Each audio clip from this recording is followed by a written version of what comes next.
working. It's working. Okay. Holy shit.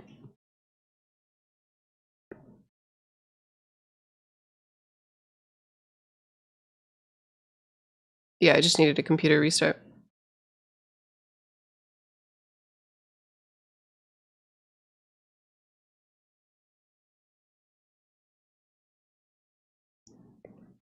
All right, y'all. Sorry about that. We're back. I also didn't shower. I'm like fully a Grinch right now, so I'm sorry. Are y'all ready? Today might be a little bit of a weird stream too, because I'm going to try to get like everything that I said I was going to do yesterday, I did not do because I had a cluster headache last night. I feel like shit. I feel like shit today. So for all the days for this to drop, I mean, we were kind of anticipating that it was going to be like a full month from when it comes out, but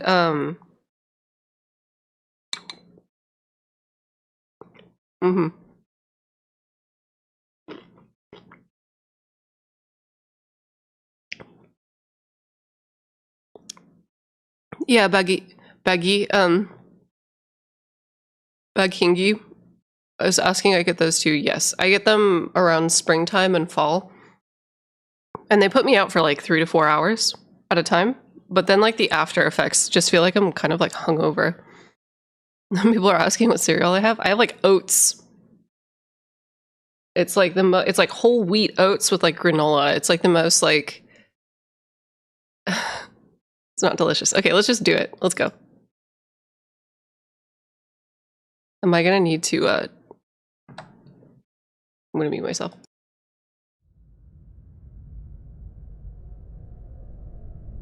Actually, wait. Sorry. I'm like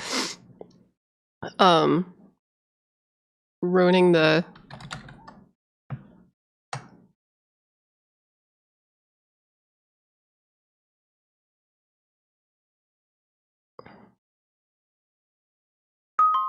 okay. Sick.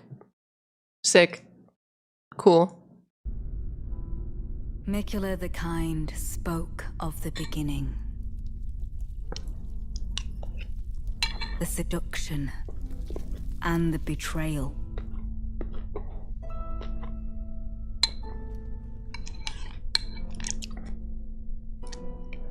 An affair from which gold arose.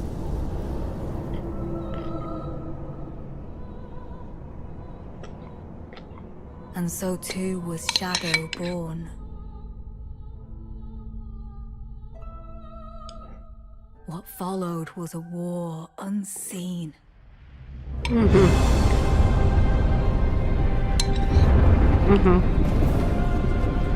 One that could never be put to song.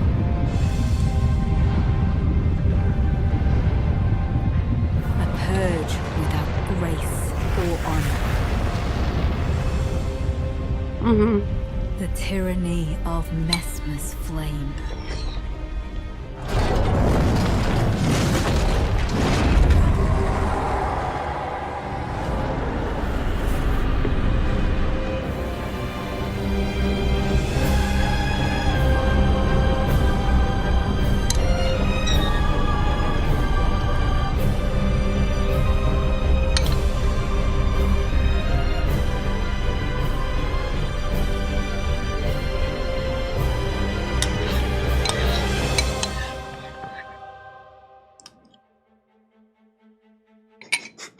And so kindly Mikula would abandon everything.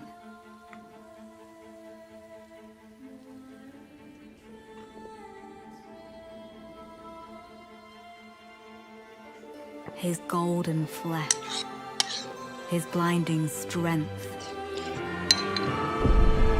even his fate.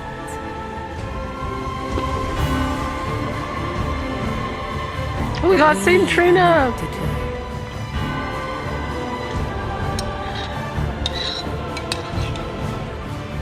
I choose to follow.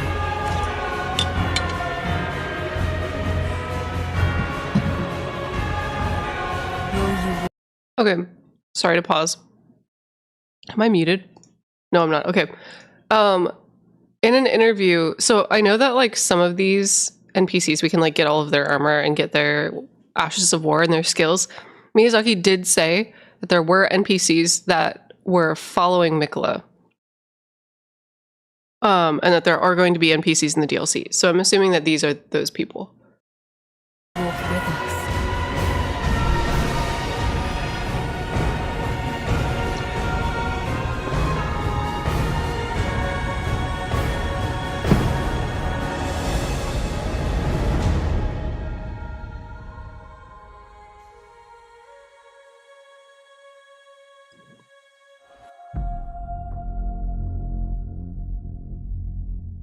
Okay, let me run it back.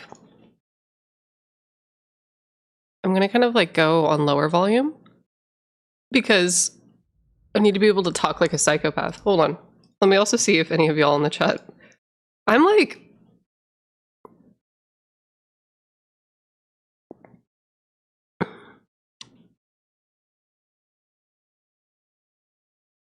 The song fucks, which is great because like I didn't know how I felt about the I don't know, the DLC one is really good, like the original Shadow of the Erdtree song. It's like very sinister and like very tragic at the same time.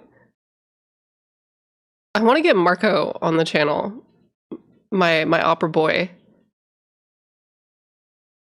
Maybe I'll ask him to come on Thursday. Should we have Marco Meatball on? I'll see if he's free. I want to talk to him about the music that's being used. Oh my god, Bree Bun! I think we have Bree Bun. I think Bree Bird is streaming right now, maybe. Unless Bree Bird's in the chat. Both of the Brees are here. Okay, I have... Oh my god, yeah, both of the Brees are here. But yeah, I think that like having Marco on to talk about like the music would be sick because I feel like we would be able to glean a lot from the story, especially the first song. But let me... You raided it! Oh my god, thank you so much for the raid.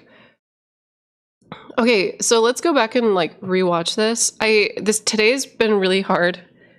One, because I had a cluster headache last night. Two, because I don't have my second monitor because we're using it for PlayStation 5 capture right now. So I won't be able to see the chat. Let me actually pull up the chat on my phone really quick while I do a second watch. And we're going to kind of talk about some of the stuff that's going on in the trailer. Specifically, there's a lot of like mythology popping off, which is great. Hold on, I gotta mute myself. Yeah, how are you doing? How's your brain? Not great. Not great. But today is gonna be kind of a weird day. Thank you for this sub, Agent Marvel. Today's gonna be a weird day. I'm going to probably do this for a little bit. We might play a little bit of Elden Ring. And then what I'm gonna do is I'm actually going to take some time to like fix my alerts and do all the stuff that I needed to do last night when I had my cluster. So we're doing the day backwards a little bit. Mesmer's armies look Spartan. Yeah. There's a little bit of Greek and Roman aesthetics with Mesmer's design. I talked about it before. And specifically with the Spear of Lognius. I can never pronounce that shit. The fact that he is called the Impaler, I think is definitely like a biblical reference. I do think that like some of his other design philosophy is taken from, and this is something that like Bree Bird pointed out, taken from the Michael Moorcock books, Corum and Elrich, the Elrich saga, the Elrich Lognios? Is it Lognios with an L?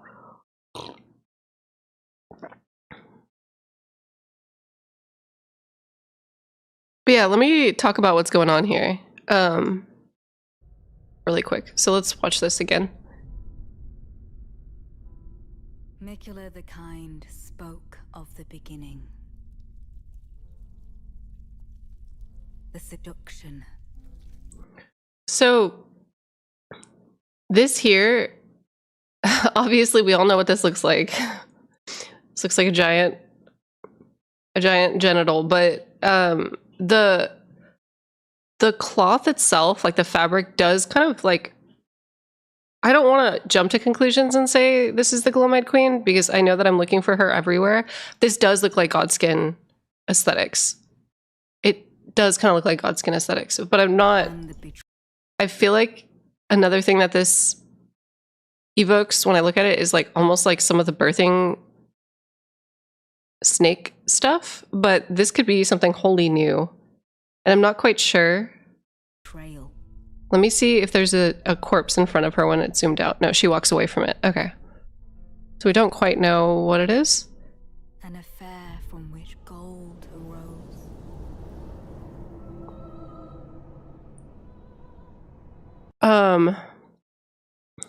So in a lot of like Nordic myth and some other myth, disparity in creation, well, like, so sorry, let me restart. So in Nordic myth, a lot of dead giant bodies create the fabric of the world. Like it creates the actual like center of the planet. That could be something that's happening here. We also have, look at this. Look at this. We have Gloam Twilight over off to the side. Are you guys seeing that? And then we have like the golden sunlight coming through this like stack of bodies on either side.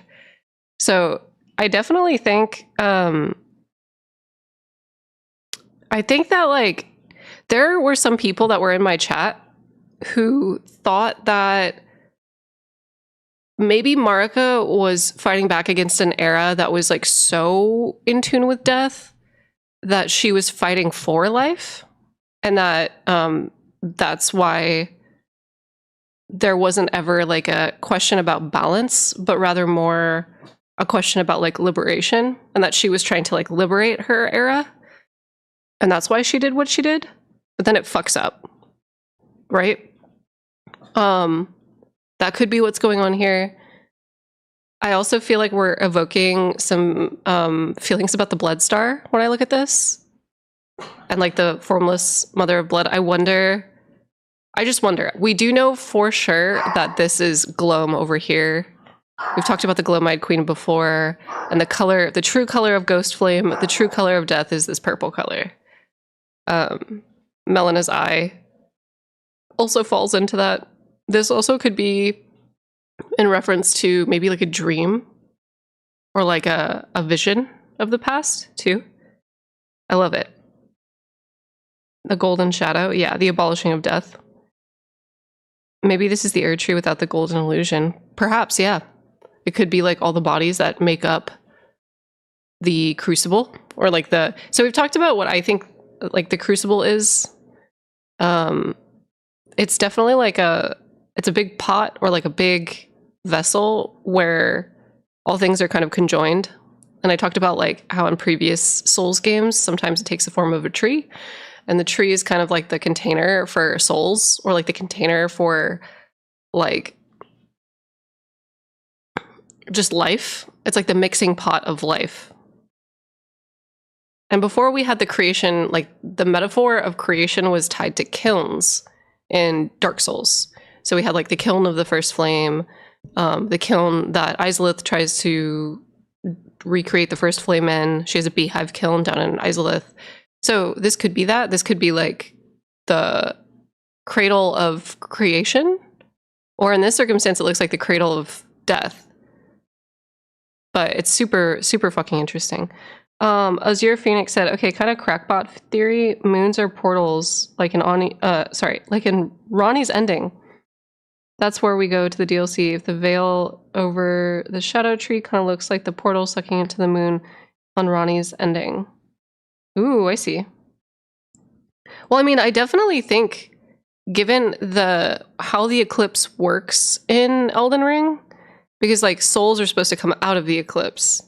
So I've always kind of wondered if it acts like a portal in some way, or if it acts like if the moon just has some kind of like power to like replicate souls. But it's really interesting. It's really interesting. Oh wait, what did Tess Lobo say? This is her creating the Erd tree, almost definitely. Yeah, 100%. 100%. I definitely feel like this is the, like, like we said before, like trees are being fed the bodies. And in Marika's age, that seems to be like Earth tree rebirths and stuff. All right. Oh wait, somebody highlighted and linked me something. Have you seen this yet? Yeah, that could be Finger Slayer Blade. Let me look at this. I'll look at this again.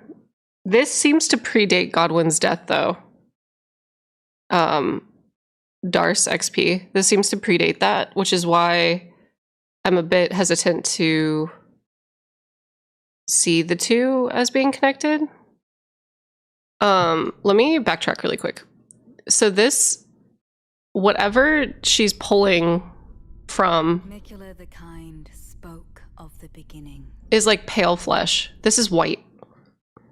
This isn't like this isn't Godwin's death root or anything like that. This almost looks like there's like fibers on it. I don't know if you guys can see, like right here. It almost kind of looks like a velvet or like plush material, but it definitely is giving skin, which is why I'm thinking like it's a Godskin, because this looks like the plush. It's cloth, but like it's very clearly not just like normal cloth. the seduction, Like there's goop in there, so I don't know.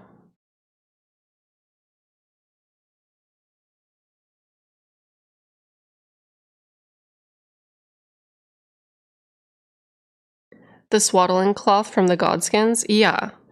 Like the Godskin swaddling cloth. Yes, yes, yes. Hold up. Let me pull it up.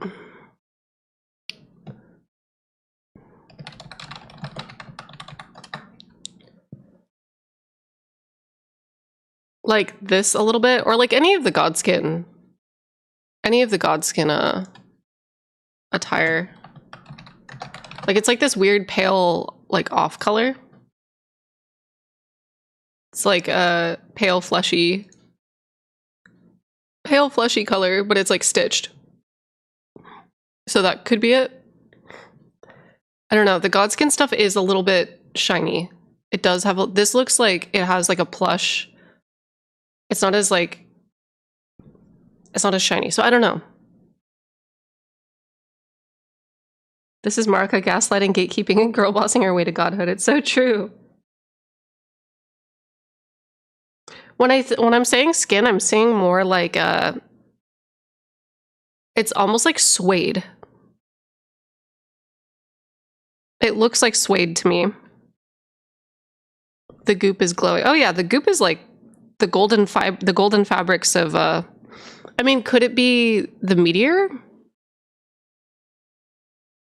I don't know. and the betrayal. I want to say that's the Glowmide Queen, because it says and the betrayal. Like, And the betrayal. I didn't mean to cut it right there. The seduction. And the betrayal. That looks like a pregnant belly, almost. Which is like fucked. An affair from which gold arose. So, my speculations, and y'all don't have to agree with this because we have no idea. It does... Oh wait, it does look like the shawl from the first trailer in the painting. Let me check.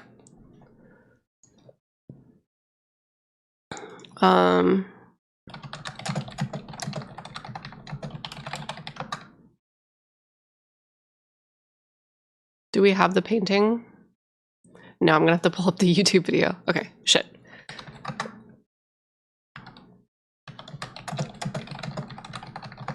Don't judge me. Don't look at my shit. Okay, wait.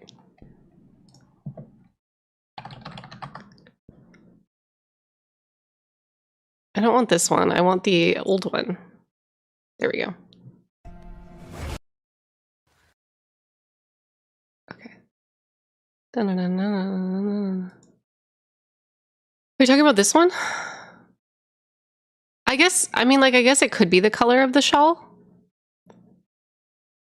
I don't know. But the fact that this bitch is pregnant is suspicious. I'm not sold on it like fully yet. A light mode YouTube user. I don't use this computer outside of streaming. My theory is that Marika used her womb to gain a powerful child so she could defeat the Glowmite Queen. This isn't her womb though. She's like, there's no way that's her womb.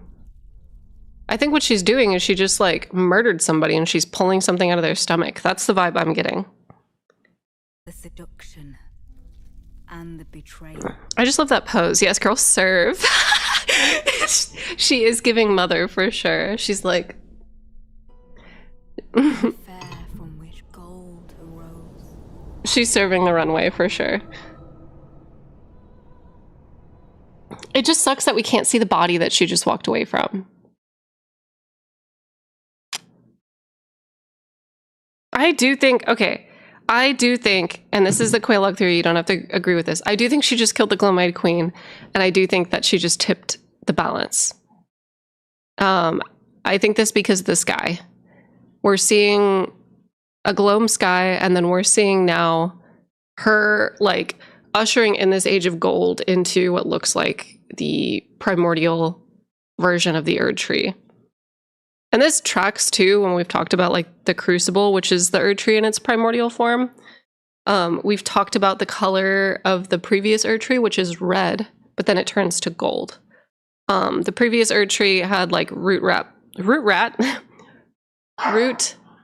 resin, which was red, and then there's also the primordial, the shield that has amber that's red, and it talks about like the previous era of the Erd Tree. I just think that.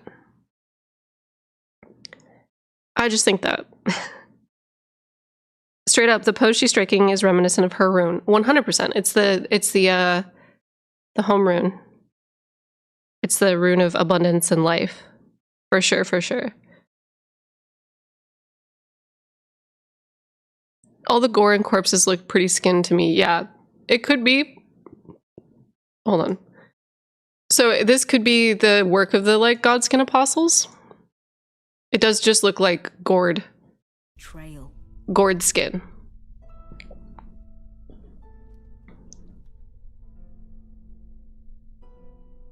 An affair from which gold arose.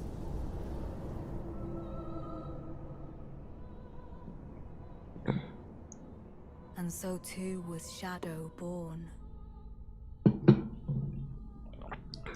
So what this could mean too, the Glowmite Queen could be Marika, or this could be a separate entity that she's pulling it out of. But it's interesting that it's at this point that the shadow and light were born after this betrayal. There used to be one thing, another not. So I don't know. What followed was a war unseen. Okay, so these are the Wickermen. These are the Mesmer. I mean, like, it looks like these are Mesmer's toys. This is definitely post-Fire Giants as well, because the Fire Giant effigies that are on the hips of these guys. But corpses are thrown into these, and they're, like, used kind of like punishment. These almost are reminiscent to me of, like, the briars of punishment in a way. Like, I feel like this is where a lot of the Fire Monk practices come from. Is from the Shadowlands. From this war in particular. One that could never be put. Okay, wait, I want to see if any of these guys end up being some of the NPCs that we are kicking it with.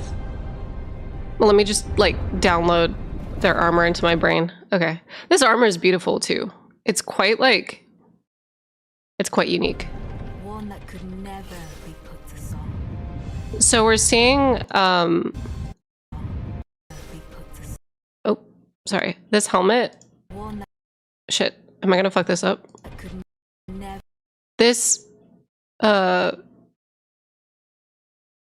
like motif is definitely like the tree motif that we see above the Elden Throne. There's like a weird version of the tree. There we put the song.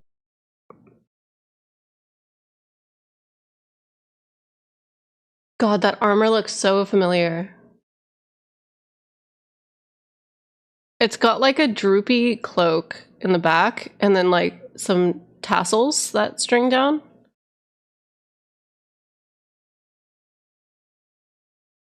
It's difficult to see what the head is. But this person is important. It could be a god or an entity. It looks like the Sanguine Noble armor. Like a stripped down version of it, maybe. Killing Omen here? Yeah. Isn't that one of the Omen Candlemen? We can double check. This doesn't look super saffron.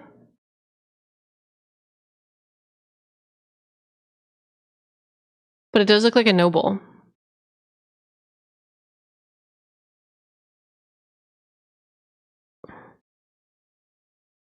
Okay.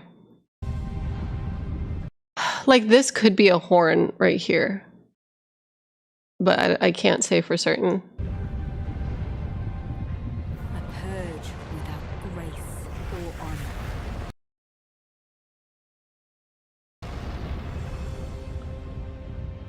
The tyranny of Mesmer's flame. So that I wonder if this looks like Mikola a little bit. Like I kind of wonder if this is Mikola like witnessing what's happening. It's the armor of the guys that have the big pot thrown in them in the gameplay trailer. Oh, okay, I'll take a look, Wolfo. Melina, maybe? That looks like a perfumer burning. Yeah, like I can't tell, but it looks like they're holding something, like a spear, or like they're cradling something. The tyranny of Mesmer's flame. Uncertain. This is sick. Okay, wait. I want to see. Okay, yeah. So this, it is definitely a war against the Omen. It's definitely a war against like the Omen and like the Crucible era. I don't think it's the Crucible era like. Also, thanks Vanguard for the subscription. I don't think it's Crucible like era maybe that Godfrey is associated with, but it's definitely like the Omen born and like their rituals, their celebration, their culture. Because this guy is attacking Mesmer. So we're definitely witnessing like a fight with the Omen born. 100%. Also death cults with the pre or true practices. Yes, and that's very like in line with the way that like when Roman Catholicism phased out a lot of like different kinds of like spiritualities and religions that were associated with death cults. Or you know, there were some like pagan kind of rituals and stuff that were phased out. I know specifically, was it Constantine? Was it Constantine who was the one who was like the big guy who phased everything out? Shrimp is like, oh my god, I just woke up. Also, for the people that are messaging me on YouTube, I am so sorry. Please give me just a moment. Let me actually see if I can plug in my laptop, or not my laptop, plug in my my other monitor super quick, because I'm giving Twitch a lot of the love right now, and I don't mean to be ignoring anybody on YouTube. Hold on.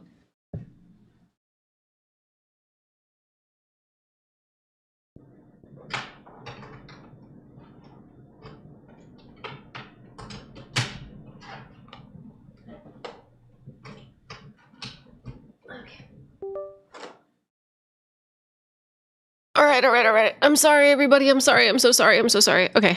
I can see YouTube now. Hi, YouTube. Hi, you guys. I'm so sorry, everybody. I'm so sorry. We ignored. Yeah, I'm so sorry. YouTube, you guys are the best. I see you guys now. I'm so sorry. I didn't mean to like just focus. We were having technical difficulties. So, all right. I still, when I use Restream's chat log, I can't see who's sending me bits or who's highlighting their messages. So yeah, let's keep going. Let's keep going. So I might make like a Miro board for this right now, really quick. So that way we can kind of like store everything that we know while I'm watching this. Go back and read all of our comments. There's like 2,000 people here. I can't fucking do that. I'm so sorry. I'm so sorry. Okay, wait, hold on. Does anybody else, I talked about this on Twitter, but does anybody else's BattleNet account like act like malware sometimes? Is that just a me thing? Okay. Brain writing. Let's do it in brain writing. Everybody's like, yes. I nuked my BattleNet account. Yeah, I'm like pretty close. I might as well just do it now. Okay, so we got a battle against the Omen. I'm gonna get a picture of this. Oh. I wanna get like his, I want to make sure that we can like identify it. This is Mesmer, bitch. Like, you know what? The back of his fucking head, the back of his helmet looks like the fucking, the snake coiled looks like the fucking dragon incantation, and like everything else. Like, hold on, let me get. I'm also gonna here. Let me layer OBS.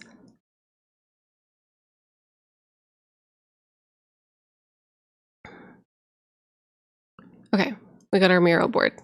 I'm gonna make this really tiny, teeny tiny on the side. Like right here.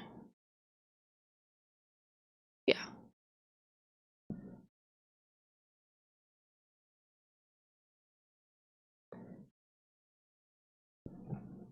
Let me also get this picture.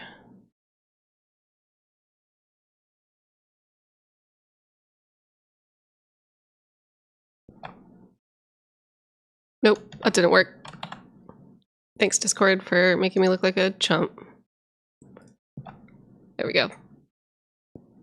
So we got Mesmer's shit. All right. Just so everything's there.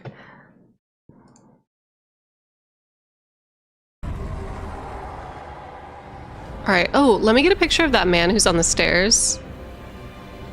And let me get a picture of this shot, which goes crazy. Literally the most insane shit. She's like dividing the heavens in this picture. She's dividing the afterlife 100%. This is Gloam. Gloam being split. Ushering in the daylight after twilight. You'll love to see it. Or dusk, whatever. And so too was Shadow born. Okay. Dividing the sea. Was a war unseen. Oh yeah, the birthing imagery. I'll snag that too. Sorry, hold on. Let me. Of the beginning. This is so gnarly. Okay. Seduction. And that is like a full ass human belly. Okay.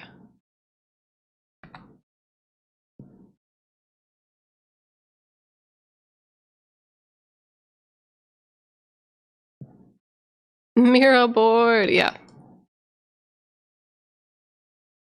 Okay. Betrayal.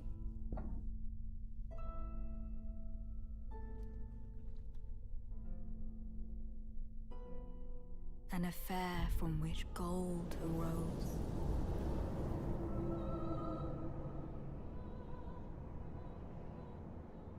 And so too was Shadow born.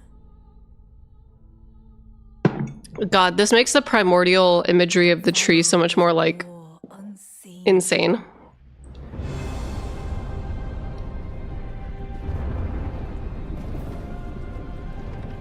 could never be put to song. Okay, so I definitely think if these are our boys, somebody also said that it's, I think I have this story trailer actually, or the gameplay trailer still free, so let me do that. Okay, so somebody said that they're being thrown pots, like pots are being thrown at them in this one. Is it like around here?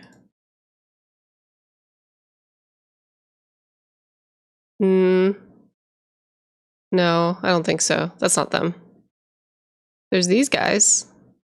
These like Omen-born tree burners. But this back of their cloaks aren't the swoopy. I mean, this could be. I think it might be. I think it's still Omen-born, but I think it just might be different. This does. Somebody said in the chat this like kind of resembles the Sanguine Nobles. This could be like a proto Sanguine Noble, because like the Sanguine Nobles are a newer like revival of. They're like a newer revival of like the Mogwin dynasty and all that shit. So like I kind of wonder if these were the guys that they based their dynasty off of. Like if this culture was the guy that Mogwin based his whole dynasty and like movement. Like he was like, let's revive, let's bring it back, let's run it back. I want to bring back these guys, is kind of the vibe that I got for Moog. So got a picture of this man.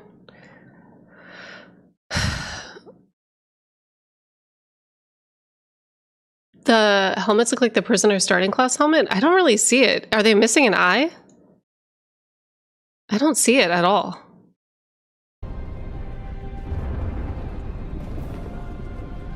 One that could never be No, they have like defined noses and like eye holes. So I don't know. put to song. I'm not seeing it.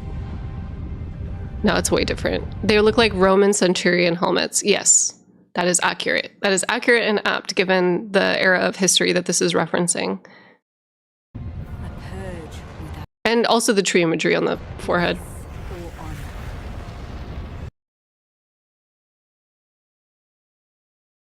So it's very likely that this city is like the seat of the Crucible, the seat of blood and death and like growth and new life. I definitely think it is. This is where we're going to see something reminiscent of like, I feel like the ancestral follower practices. Hold on, what is this? Is this just like a close-up of the helmet for me? Deranged imp. Oh. Yeah, these guys?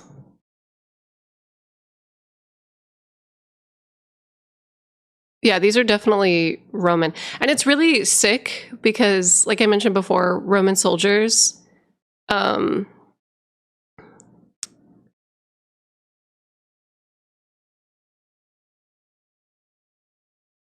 actively were fighting against the Celtic druids that did this ritual.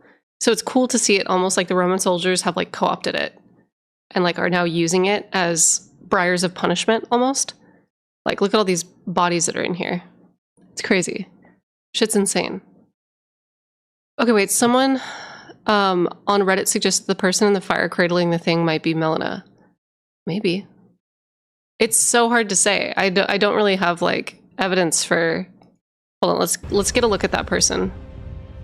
The tyranny of It looks like this there's a hood, and it looks like, I mean, that could be Melina given the fact that she's burnt and bodiless. But as to what she's cradling, I have no fucking clue. I don't know what that is.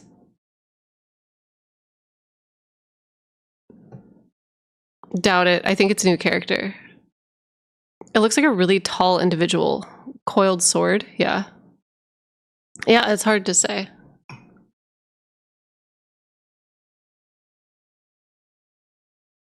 It's a very femme figure. I don't think it's Melina though. Yeah. She has a Tanith hat? I don't think she does. It just looks like a cloak. And then you see like a fringe of hair coming out right here. So just kind of, it genuinely just seems like it's a cloak. It's the same spear that the soldiers are carrying. Oh, is it? Then this person must be very tiny. No, it's not the same spear. I don't think these are coiled in that way. These just look like they're straight up and down. A purge without grace or honor. The tyranny Maybe it's the black-haired woman in the portrait of the trailer. I could see that.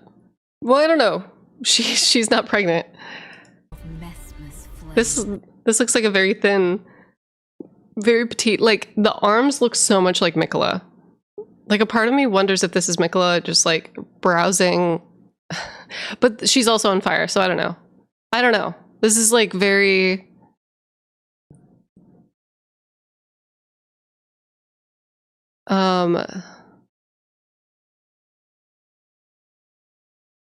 There's a lot.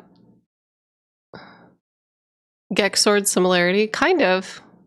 Not quite, but it is a sick shot. Okay, let's keep going. So we see the Omen are fighting Mesmer.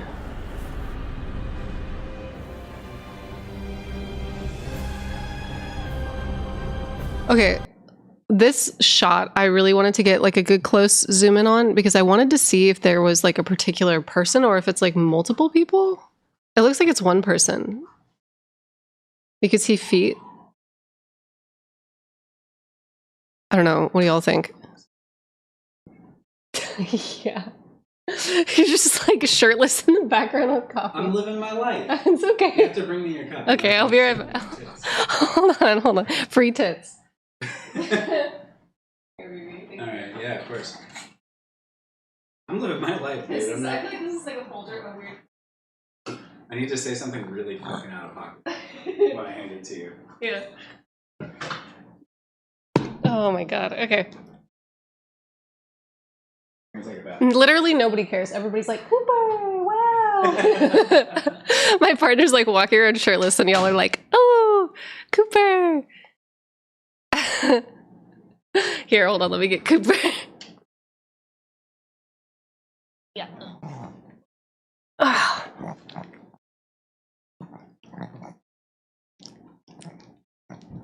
Coop, more important. Hi. Good morning. Good morning. Are you excited for Shadow of the Erdtree? Are you excited to find out what happened? Are you excited for Shadow of the Erdtree? Cooper's 100% Omen-born like allegiance. Like if he had to pick a faction, he's like 100% like he's about Morgott, he's about Moog, he's about the Sanguine Nobles. He loves you know, he loves the what are they called? The Misbegotten. 100%. But like he is Cooper the Black Blade. He is like Malekith coded. Cooper's doing like the most wild face. Hold on. Can I get this to work? No, it's not gonna happen. I'm sorry, y'all. I was gonna try to do dog cam, but shit just ain't happening. Coop is lovingly misbegotten. It's true. Okay, let's keep going. Okay, wait. So I am gonna get what I think this is I think these are people that were in the lion dance costume potentially because of the excess horns on the clothing that have been impaled. Yeah, I think that you could see the face actually. You could see the lion dog face like right here. Can you guys see that? You can see the tootsies. So I think this is each member of the lion dance. Hold on. I'm making this up. I think I see another lion what? Another lion face like right here as well. Yeah, it looks like kebabbed. God damn.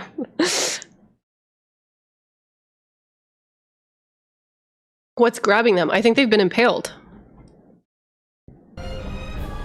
This is Mesmer, and he's like, I did it, babe.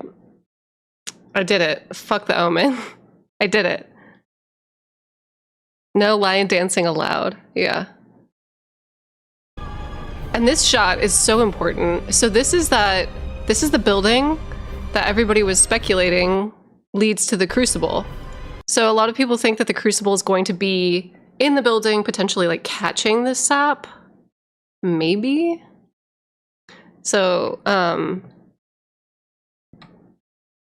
the fact that the Omen-born town that's being invaded by these like Roman soldiers is like right at the base of the tree is huge. And this, I think, kind of lends itself to the ancestral follow. Once again, this is me being like ancestral followers, blah, because I do think that the Omen-born were the original progenitors of trees. I think that they were the original tree cultivators. Oh wait, no, this is the lion dance dungeon next to, not the center. It looks like this is where it used to drip though. Like we're right below the Erd tree. So where do you think that that other building is? Because I don't see it back here. Is it, do you think it's like the other building is in front of this building? Or where would this be maybe? Also, I trust Cosmos with my life. Cosmos and Cuke were the ones who helped with the previous trailer breakdown. Get out of the way, Discord. Not built yet, maybe? The Elden drip.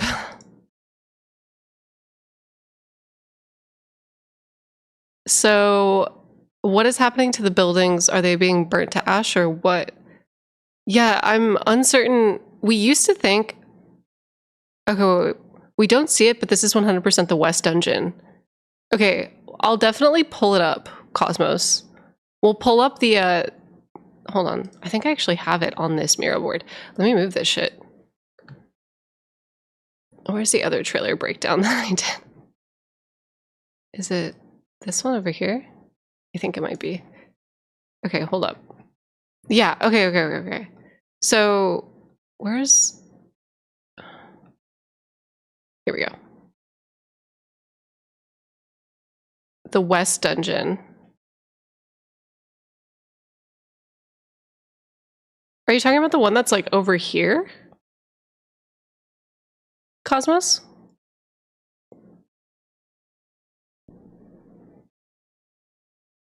The one with the Jerusalem pillars? Yes. Okay. This one. But it's so weird that this one almost shows like the Erd tree directly above it.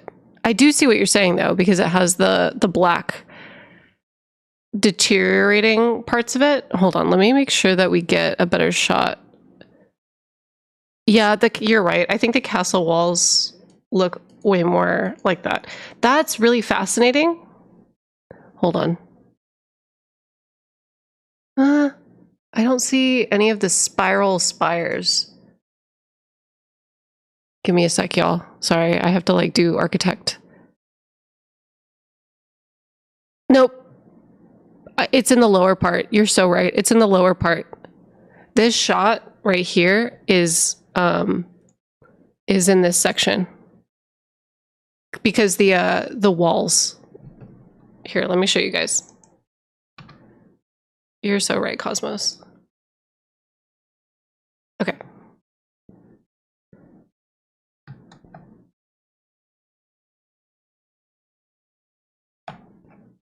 So there are these like archways on the side of the walls. Right here. I don't know if you guys can see them with like the tiny ass window that I have open for you guys. Here, let me make this bigger. I might as well just like do a full ass window capture for you guys. Sorry, everybody. Okay.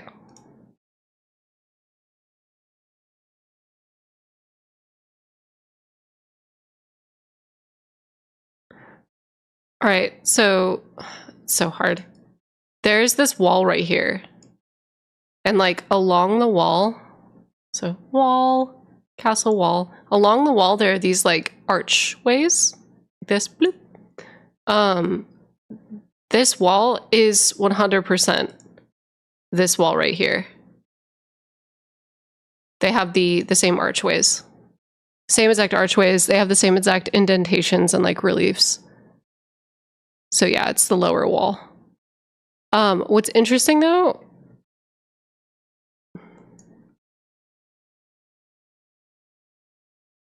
if this is on the west side of the map, oh my fucking god.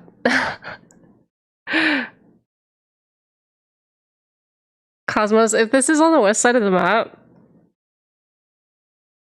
the Jerusalem pillars being Mesopotamian Babylonian area, this could, so I know I was like a naysayer at first where I was like, I don't think this is going to be Ul Palace related. I don't think this is going to be Babylonian related. I retract my statement. I retract my statement because the ancestral follower shit and like the Elden John shit, the Jordan references, the Babylonian references are like several thousand years before some of this architecture, but the Jerusalem pillars are damning. The Jerusalem pillars are damning, and I think the fact that it's on the west side of the map is where do y'all remember the Ul Palace ruins that are topside in Liurnia? Do y'all remember that? Okay, so I hate to fucking, I think that this is the society that branched off of the Ul Palace. I think that this is their modern architecture, but for sure, this is the group of omens that are sprouting horns that come from the ancestral dynasty. Fuck. Oh my god, that makes so much fucking sense, because that makes sense as to why Morgoth started his fucking dynasty down there. Oh my god. Oh my fucking god. Like, he's not just like down there for no fucking reason, because he could have started his little dynasty like in the fucking sewers. Moog. He could have started his dynasty in the little fucking sewers. What the fuck is that noise? It's my dog. He's right here. Oh my god. He went to the old school. And that's why the Omen board, oh my god. Okay. In Ul, fuck. I need to like boot up my PlayStation. In the Ul Palace ruins down at the Mogwin dynasty, there is a fucking sanguine noble. And we were looking at him yesterday on stream, and he was praying. He was praying to the giant statue. So for those of you that are new here and you don't know who Elden John is, Elden John is like the Ul Palace dynasty like guy who's holding the tablets, and he's got like the long beard. There is a Omenborn who's praying to his statue down in the Mogwin dynasty. He is like kneeled down praying, and he has a bunch of Albinaurics surrounding him. We call him Elden John. Like Elden Ring, but we call him Elden John. Yeah. He's the Moses looking guy. Yeah. The Omen are fucking praying to him. No, like. Oh wait, where is this? It's in Mogwin Dynasty right before Mog's boss room. I can pull it up on stream in just like a couple minutes. Oh my fucking god. That's fucking bonkers. We could do like a Elden John breakdown. I'll probably talk about it when I like upload this as like a first impressions video. But Jesus, oh my god, there's so much. Okay, so far what we've gotten, for those of you that are like just joining us now, we have gotten that Mesmer, like, not only potentially was involved with the decimation of the fire giants because the Wickermen have the fire giant effigies on them, but also invaded and conquered an Omen-born city that may connect to Ul/Old Palace. Fuck. That is wild. So like Mesmer was like the conqueror of the Omen, in addition to the fucking fire giants. That's insane. Oh wait, what if the round table hold you visit is in the Shadow Realm? I definitely think it might be rejects. Elden John is Marika's father. The statue is also near the Lake of Rot Lake and the arena called the Labyrinth. Oh yeah, for sure. Well, we don't know if he's like Marika's father or grandfather or uncle, but what we do know is that he is associated with a ritual that is about how to grow trees from bodies. So like he was the progenitor of that belief system. And it seems like Marika has then passed that down, and then Miquella has also taken that. So it's like a whole fucking thing. Does Elden John have anything to do with the stone tablets in Marika's bedchamber? I've always wondered. I don't know, because the stone tablets that he's holding are different. He's holding the Babylonian map of the world, or sorry, the one that is at his foot is the Babylonian map of the world. Thank you, Tarnished Archaeologist, for pointing that one out. And the one he's holding is a brand new asset that's not a historical asset. That is a picture of a tablet with a tree on it. So, but yeah. Woof. Okay. Let's keep going.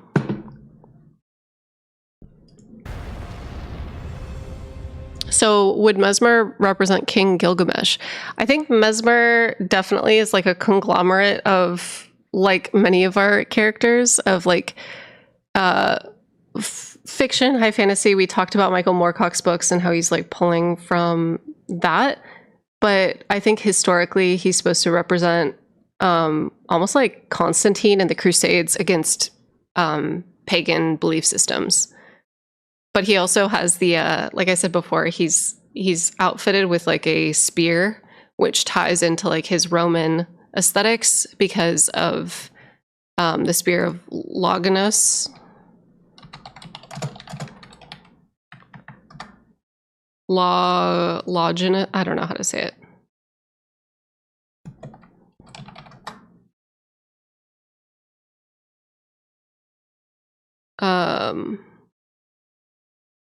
Here, I'll show you guys. Boop. Ah. The Holy Lance. Nope, that's not what I wanted at all, but okay. The Holy Lance. This fucker. And it's cool because this armor is actually represented in the trailer as well. But yeah, a little get your poke on. Get your poke on. All right. Oops. I didn't mean to do this trailer. Sorry, y'all. Okay, let's keep going. The tyranny of Mesmer's flame. Wait, hold on. I want to see something really quick.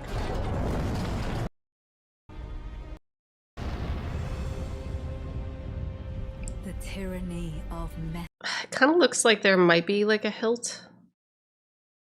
Don't know. I don't know what the fuck this is.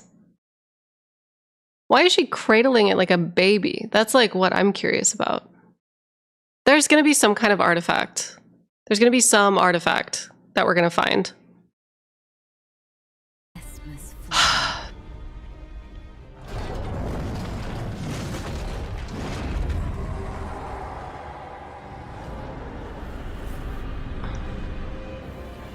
Wait, hold up. I want to get like a good... God, I almost thought his eyes were blue. They're not. They're yellow, obviously, but the contrast of the lighting is like insane because we're getting a lot of red light from all this fire, but the fact that the whites of his eyes aren't being affected by that red light is so striking.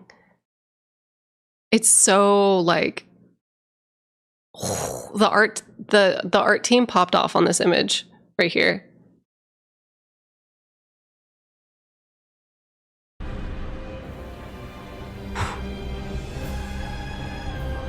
Rykard was not the first snake. This one also needs a serpent killer. I know, right? We were hanging out in Mount Gilmere yesterday talking about Rykard and how Rykard was just like stealing or reviving the aesthetics of could be an auger spear used for planting trees. Yeah, it kind of looks like that. Because it has like a I don't know how to describe it. Hold on, let me go back and show you guys what I'm talking about. Just real quick, sorry y'all. I don't mean to keep. There's like a flat. It doesn't come to a point. Hold on. Did I miss it? I did. Okay. So the way that this is right here, it comes to a point, but there's definitely like I don't know how to describe it. There's definitely like a flat edge on this thing. Mesmer's flame. So I don't know. It's weird. It's not just a spear. It's like definitely like could be a shovel kind of vibes.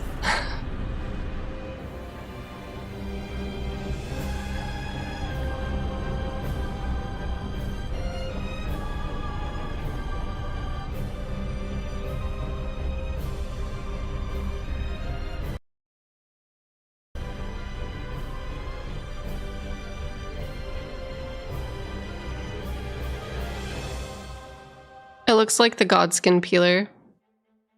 It's huge though. And so kindly Miquella would abandon everything.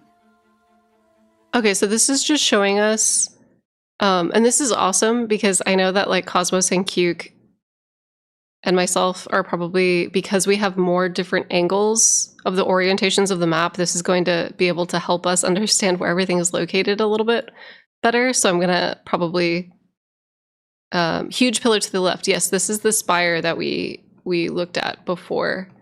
Hold on. So that is on the east side of the map. Yes. Let me show you guys this window.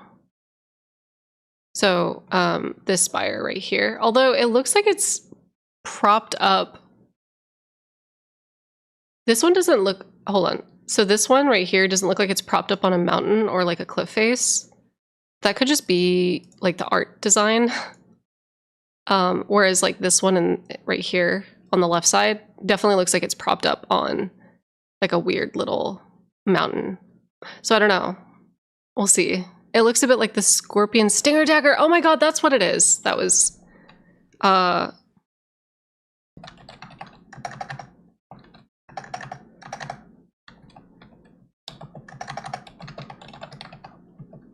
sorry, there was something about the shape of the it's not quite. There's something about the shape of that big thing that person is cradling that like is so bizarre, but it doesn't look like it's the scorpion stinger. It kind of almost has it. Okay, anyway, let's keep going.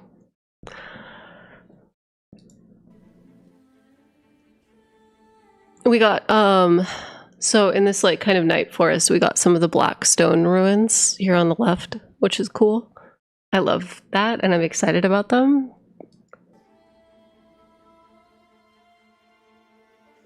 There's His golden flesh. Miquella. His blinding strength. Even his face. This picture of Saint Trina is like flawless. Is it the bloody Helix? Oh my god, hold on.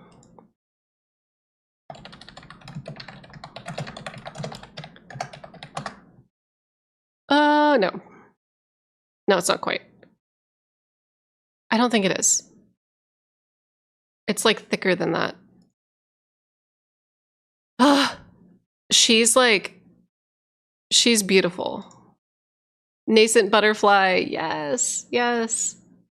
She's got the Saint Trina lily petals like floating around on the sides. She's got the floral aesthetic. She looks flawless.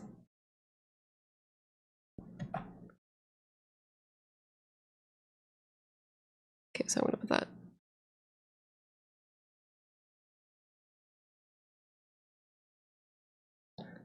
What do you think she's falling into? I think this is supposed to be reminiscent of like falling into a dream, almost.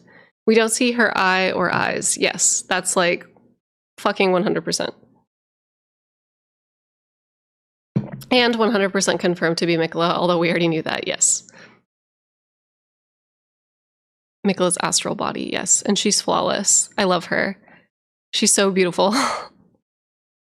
The outfit reminds me of the Dominula residence. Yeah.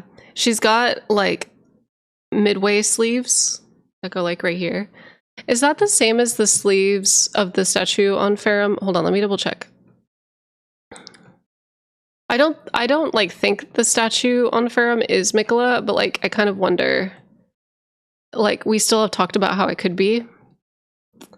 And I just want to double check to see what the outfit is. No, the outfit of the, sorry. I just wanted to see because, but no, the outfit has full sleeves. Outfit of the girl with the wolves has full sleeves. So I don't know. Okay. Miquella divests themselves of the golden lineage after learning the truth and abandoning his fate as an Empyrean. Do you think those versions of Miquella's rune we found around the world will act as those tiny trees with the wandering noble ghosts that lead you to map pieces? So those trees with the wandering noble ghosts are actually candles that are left that have to do with Miquella. Very Alice in Wonderland. I was just thinking that too. 100%. Wait, the fabric is similar to the Nox skirts. I could see that because it's kind of translucent. All right, let's keep going. Right.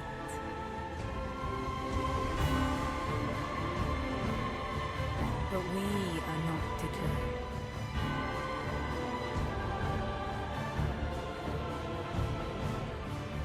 We choose to follow.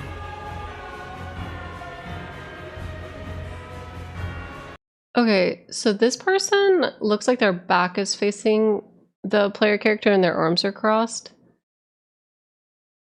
But so far, we have quite a few interesting cast members here. It looks like we have a Crucible Gladiator, like a Godfrey era Crucible Gladiator.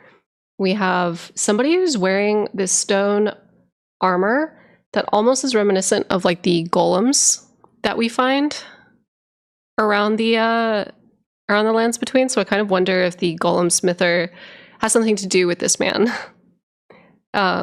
Or if like his armor was smithed by that person, the stone giant armor. Yeah, exactly. This person reminds me so much of Yuria from Dark Souls 3. Although I don't know if it's a man, like it kind of looks like it has a beard. I can't tell. We have this like sleeping, we've seen this NPC down here by the St. Trina lilies. So this person might be like a follower of Miquella.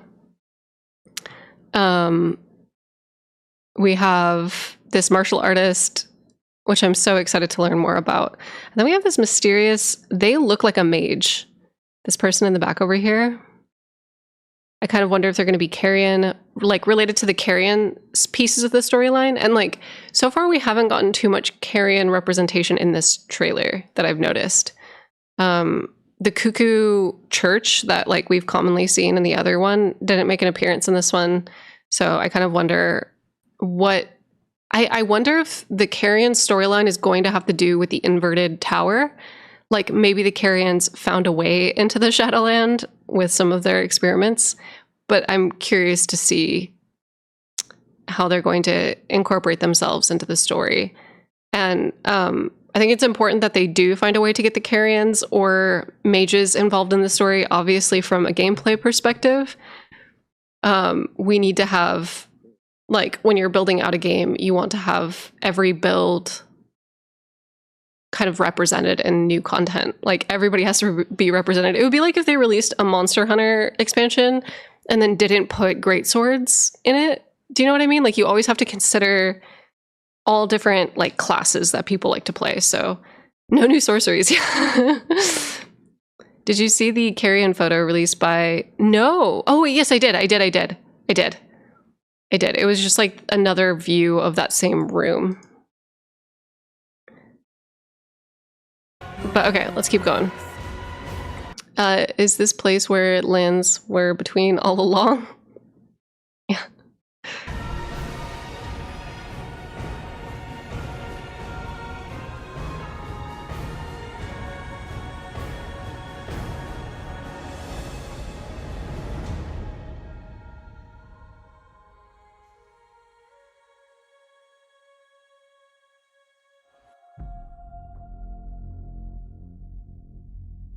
Sick, sickening.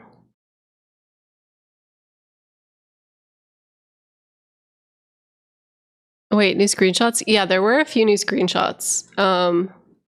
Here, let me go to Twitter. And we'll talk about it. We'll talk about the new screenshots.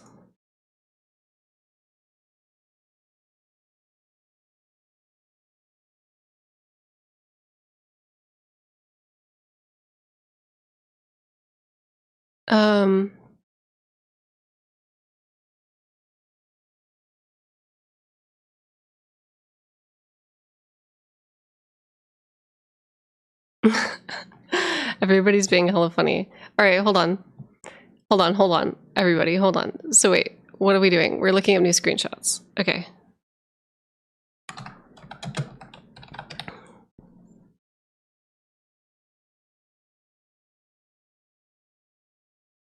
What? That's not what I wanted. That's not what I wanted.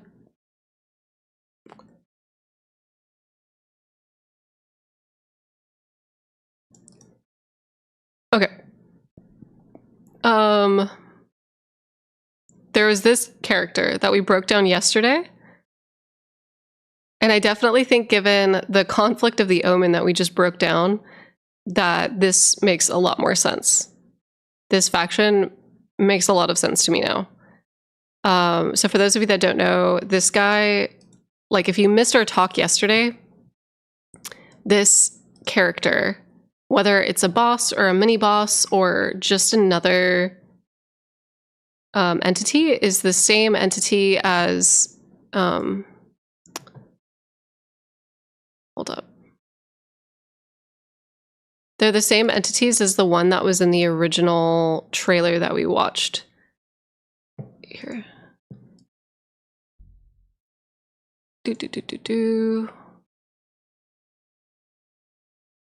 Where are they? They're somewhere in here.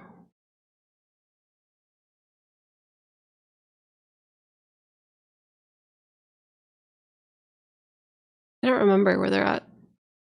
They're kind of at the beginning, right?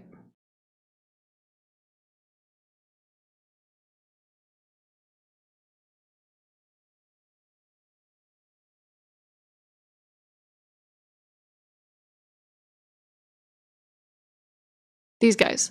Sorry. Sorry that took me so long. Okay.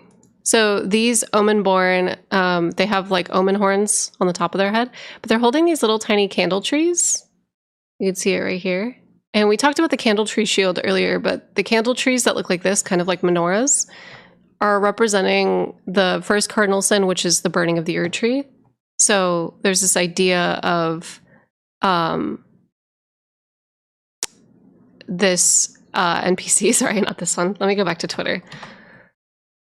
And we talked about, so for those of you that missed the talk yesterday, we talked about his back.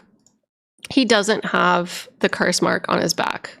I know that a lot of y'all got really excited and immediately saw Godwin because of the flowy hair and because of, you know, this like dark line going down his back. Unfortunately, this seems, somebody brightened up this photo and like up the contrast, and it goes all the way down his spine. So it is definitely just a weird stylized spine. Please ignore that. Let me find, sorry, I was posting like dog shit yesterday. I was like laying in bed sick, just like tweeting the most heinous shit. Where is it? Okay. Here we go. It is unfortunately a weird spine. It is unfortunately just like the weirdest spine you've ever seen. So it is not a curse mark, contrary to popular belief. It has saffron robes. It has like the Omen-born feet. So it looks like we get no Godwin in the DLC. I think we do, Rick, but I'll explain that in a sec. So when the Old Hunters DLC trailers and launch announcement stuff came out, the only thing that we got was pretty much up to the clock tower. And then we didn't see in any of the promotional material, we didn't see the fishing hamlet, we didn't see Kos, we didn't see Orphan Kos, we didn't see any of like the more celestial half of the DLC. they tend to like keep certain things under wraps.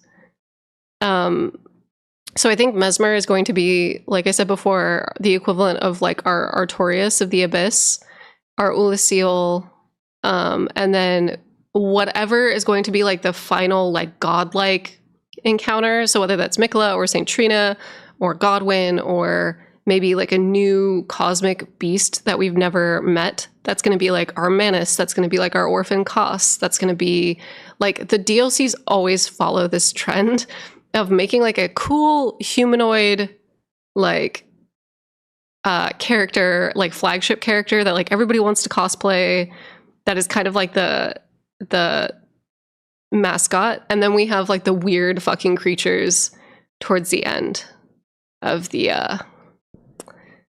DLC. So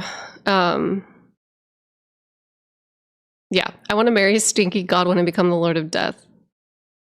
Mikola's Eclipse really makes me think we'll fight the Twin Bird. Yeah, we might fight the Twin Bird. Quirked up white boy for the guys. Well, I mean, Lady Maria, I guess, was the quirked up white boy. She was definitely the quirked up white boy. Okay, so, wow. Wow. I think that's it. I think we, like, nailed it. We got it. I still can't believe we got more Glow-Eyed Queen references. I'm, like, losing my mind about that. Did we miss anything?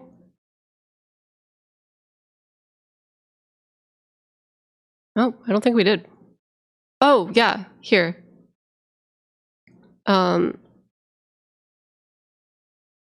This was the picture that they were talking about earlier.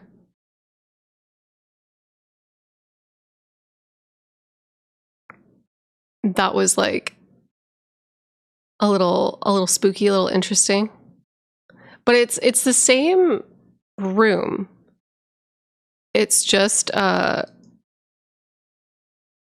different angle.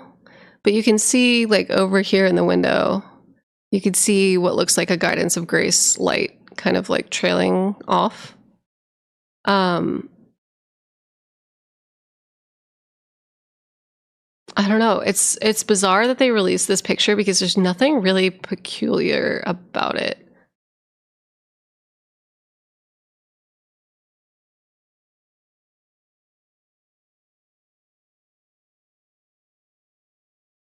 I don't know. So this, for those of you that don't know what this room is, this has Carian architecture. It has glintstone sconces. It looks like the Church of the Cuckoo. 100%. I also don't know. I'm still like kind of curious about the gender of like the character. I know a lot of people think that this is a man. I kind of read it as like an old woman. You missed 221. What? What did I miss on 221? Just like the fingers, just the fingers dragging on the ground. All it is Mikola's feet. So for those of you that don't know, sorry. For those of you that don't know, it does look like we're dragging a little bit of grace near this thing. But Vati pointed out that we're actually going to be following Mikola's footsteps. And you can actually see them in the trailer. This trailer. Hold on. I want to say it was this part. Yeah, you could see these footsteps right here. Do y'all see that? Oh wait, no, you can't see it. I'm like gaslighting the chat. Can you guys, the obvious footprints that you guys can totally see right here. Right there. Sniffy, sniffy, follow, follow. Those are torrents. What are you talking about? Torrent isn't moving backwards, you fool. Those aren't Torrent's footprints, you dingus. We're moving this direction. What are you talking about?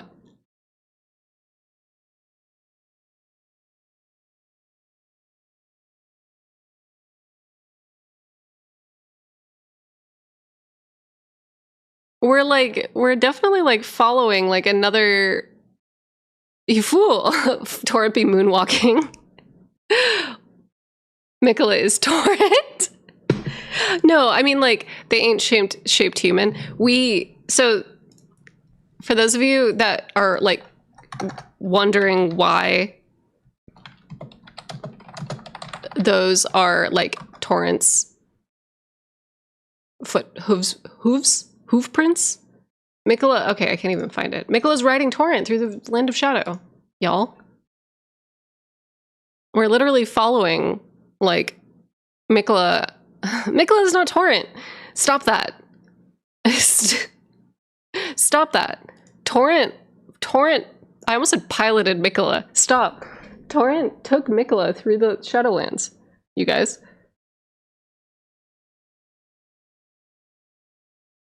Torrent is the Glow-Eyed Queen. Shut the fuck up! Shut up! Torrent is an Omen. I swear to God, if like there is a big reveal and it turns out that Mikola was Torrent the whole time, I'm throwing my fucking computer out a window. Live on stream. Mikola is Radagon low-key. But they're not. Radagon is not Mikola. Because they literally exchanged gifts to each other. We have items that said that they exchanged gifts between the two of them. Stop it, you guys. I'm sick of it here. I know that all of us survived Dark Souls 2 and that there are characters who are in fact characters. But the only evidence that we have for characters being the other are Radagon and Marika and Saint Trina and Mikola. There's not really... Mikola is Mikola. Torrent is Marika, is the player, is Mikola. Oh my god. Torrent is the furtive pygmy. Oh my god. Certified frenzied behavior. Okay, well, anyway. We've broken it down. I feel like that gives us a lot. God, the Omenborn and like the Uul Palace ruins potentially getting representation is like actually more than I could have asked for. Like I knew we were getting like Fire Giant lore. I knew that we were getting Omenborn lore. I knew that we were getting Crucible lore. I knew that we were getting like a ton of shit, but I really wanted Elden John representation in this DLC. I really wanted ancestral follower, like the practices of the ancestral followers to get extrapolated on, because they are like the weirdest faction in the game, ancestral followers, because they don't have anything to do with the central conflict. Oh my god. Okay, wait. Somebody's like, what the fuck is Elden John? So I have a whole ass video on him. Hold on. Can you guys give me 1 second? I'm going to plug in my PlayStation. Mom said it's my turn on the PlayStation. And you guys need to like give me 1 second. And we'll do Elden John breakdown. And we'll do how Elden John ties into the DLC in just a moment. But give me a sec.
Oh, cool. Teslobo provided the Elden John, the Elden John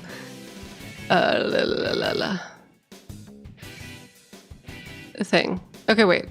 Hold on, everybody.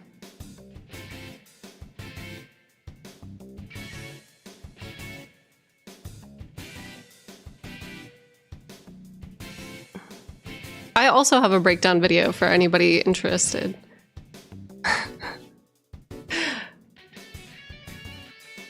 Like, I'm all for boosting other content creators, but I do in fact have an Elden John video that I think predates a lot of people.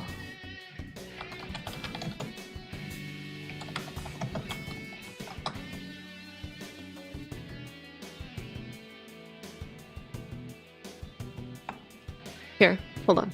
Let me post it in the chat.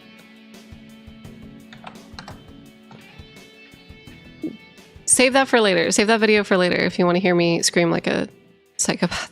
Gatekeeping content creators. No, it's not gatekeeping. It's just like, if you guys are streaming, I'm not going to roll up on your stream and be like, hey, check out this other streamer.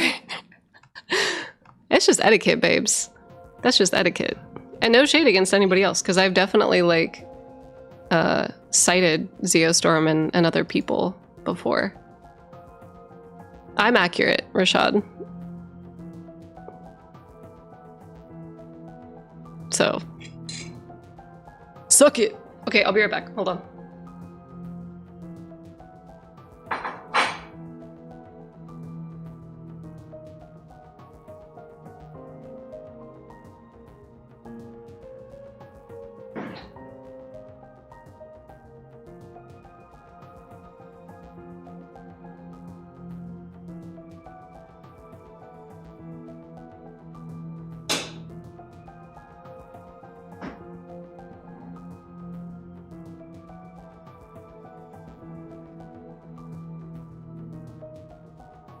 All right, I'm back.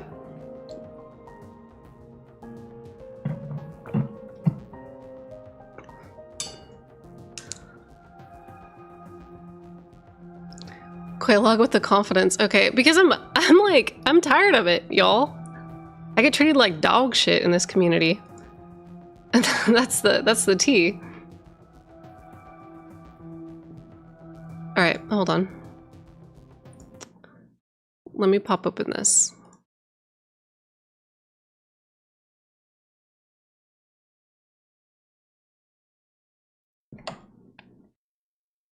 The curse of content creator. Yeah, I feel like most content creators get treated like shit.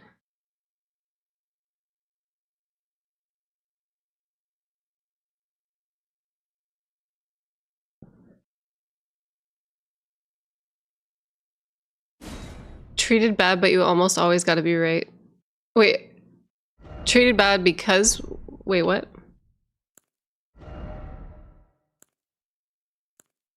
Okay, let's go on... Gene. Just tell us who did it. I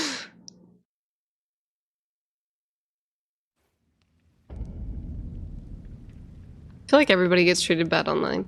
No, it's just like, I mean, I vented about it on here before, but like, just in general, people that consume YouTube content are like very entitled.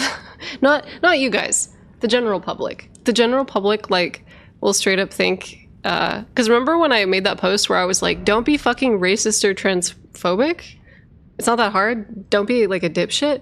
And everyone was like, you can't gatekeep your content from me. What the fuck? Like, people were getting like really upset that I was telling everyone to like buck the fuck up. Okay, let's keep going. The comments were crazed. Yeah, like people were like, just don't get political on your channel. I don't like politics and video games. I'm just here to talk about lore. Are you fucking stupid? Like, are you actually fucking stupid? Armored Core?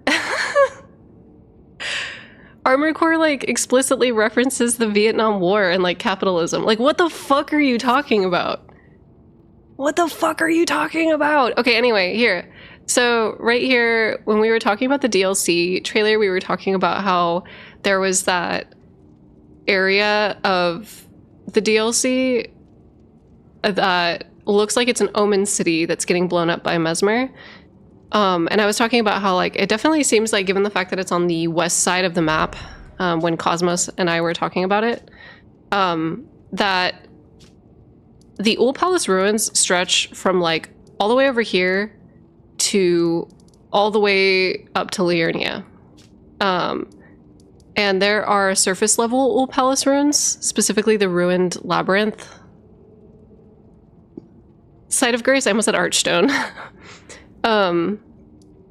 So we have Ul Palace ruins all along here, but we kind of think that the western Jerusalem pillar area of the DLC is going to be like on this side of the map, roughly. So over here. So it makes sense that that Omen-born city might connect to this ruined labyrinth area, and then also potentially we were talking about like the Blackstone ruins that kind of like sprawl up through the side of the cliff faces over here. Let me actually pull it up so it's easier for me to describe. I'm sorry that this sounds like fucking... It sounds insane. Okay.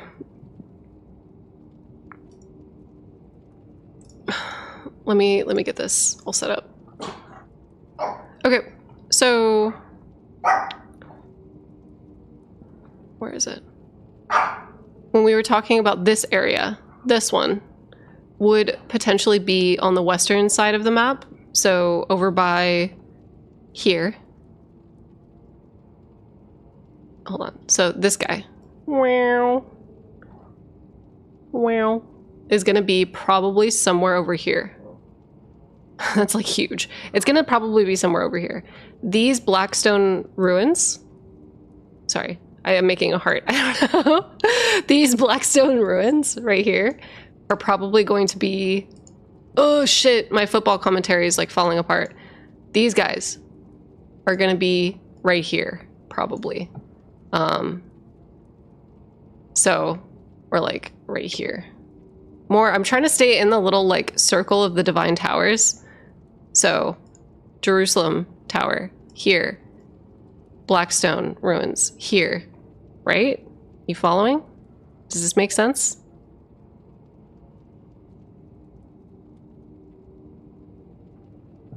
Makes a lot of sense. Okay, cool. So when we were talking about the Omen-born... Sorry, I have a zillion window captures happening right now. What happened? Which one is it? Where is my video game? Where is my video game? It's okay. So, we were talking about the Omen-born city getting destroyed by Mesmer and how the Ul Palace ruins might connect to that big structure. We were talking about how Moog settled in Mogwin Dynasty, which happens to be one of those like Ul Palace ruins remains, right? So it's really interesting that we have this era in which the Omen were ruling like a whole ass city. They were destroyed, pushed out, and then now we're getting them put into the sewers. And a lot of them are like thrown into the sewers. They're put into the sewers. But Moog and like his followers ended up in these ruins. And I always just thought that they ended up in these ruins because they were below the sewers, so that they just like stumbled across the Undercities and then they like housed there. And then for a while I was like, oh, it makes sense that they worship these ruins because Elden John, this man in the statue, sprouts tree roots. He sprouts like tree appendages from his body. The ancestral followers love this man because he sprouts tree roots. They like worship him, and they do all of their like ancestral following cult in these ruins where they try to like sprout new buds. They try to create ancestral spirits, right? Are you following? I thought that these Omen were worshiping them because they were like, oh, guy and faction that like horns? We have horns. Cool. But it seems like the Ul Palace ruins might actually have like a cultural connection to this like Omen city in the DLC, which is sick if that's the case, and I'd love to see it. I'd love to see it.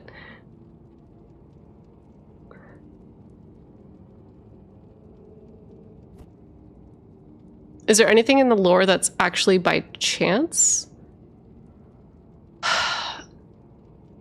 I don't know yet. I haven't. Everything seems like pretty meticulously planned out. That's why I think the ancestral followers are so interesting to me, because it doesn't make sense to me that there's just this like weird faction of people that are doing spirit magic with no connection to the main story. Do y'all know what I mean? Like, they're pretty huge.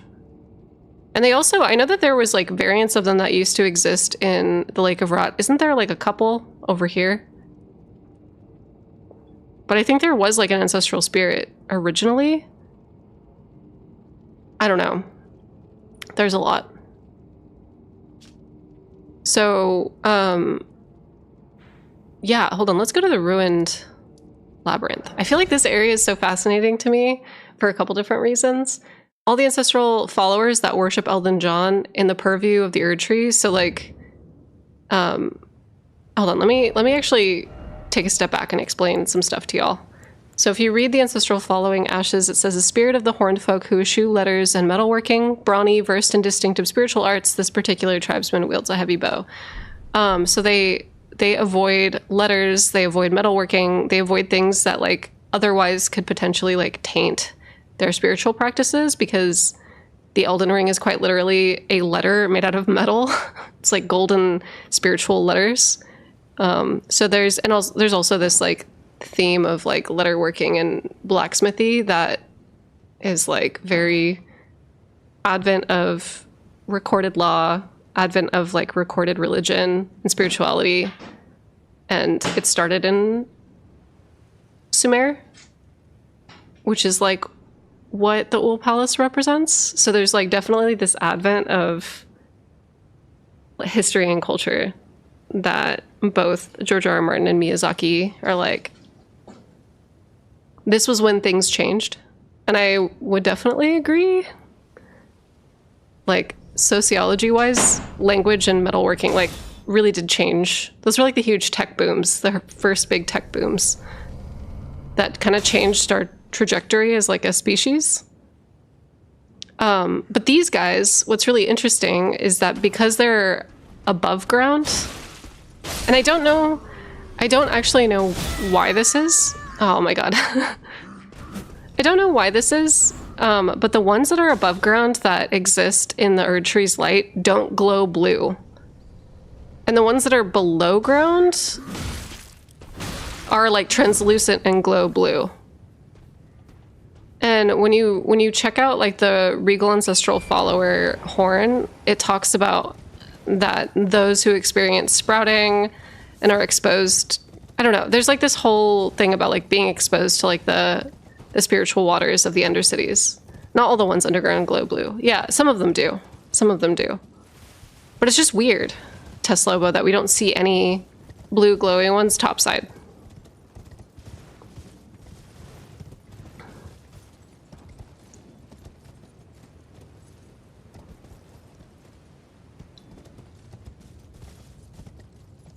Maybe because there aren't any ancestral spirits up here. That's what I'm thinking. And I think also too, like, some of the talismans that glow, it just is interesting to me that it talks about, yeah, no RGB lights topside. Only the ones on the riverbed away from the ancestral wood. Like, because the ancestral woods are close to this body of water, but it's weird. And then also too, this was brought up during my video and I forgot to talk about it. The ball lightning is also common around ancestral followers and these practices. There's also ones in the consecrated snowfields that have ball lightning. The Ul's connections to the Crucible goes even deeper than in my headcanon. I need to get my shit together and get all that out there before the DLC. Yeah. I'd love to hear your headcanon. Because I definitely think that, like... Well, I talked to SMB about this. Wait, is somebody like getting upset about historical fiction in the chat?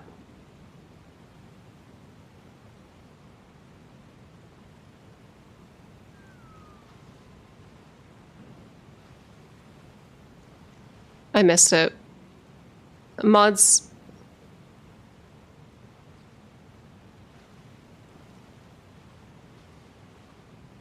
I don't know. Talking about plagiarism.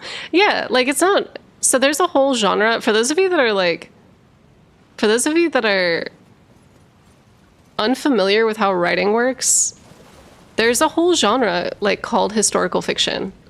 And a lot of it takes points in history and you just take those periods of history and you remix them and write your own work of fiction using that. It's not that, it's a whole genre of literature. Chill. Omen chatter. But yeah, these boys. We don't really have any glue? Spiritual, see these are like ghosts. We don't have these topside anywhere. Also, apologies for this character. This character is heinous. I don't know why it has that voice. And I don't know why I have like a really undertuned poison build going on here. But yeah. Ball lightning. There you go. The Gloomen group. I think it's some connection to the river itself. Yeah, like the rivers.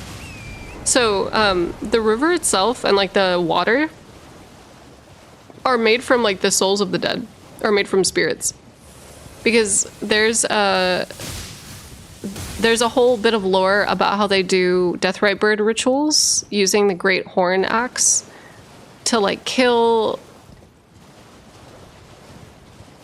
those who do not experience sprouting, and then the ones who are budding horns or growing horns absorb that vitality of those who have died.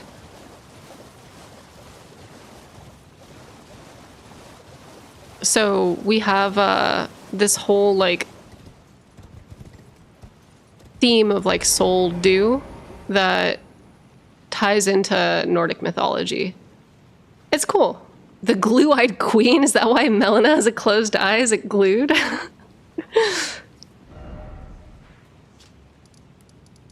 Hold on, I need to get the fuck out of here. It's dangerous down there. Okay. With that being said, though,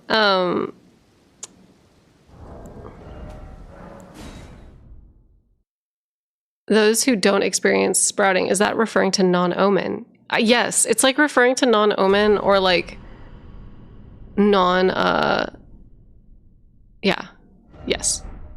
I'll open up Tess Lobo's board because Tess Lobo has like a whole ass thing ready for us to go. We're having like an impromptu lore theory Thursday. Tess Lobo, can you link your Miro board again? Oh, wait. Maybe it's on another tab. Hold on.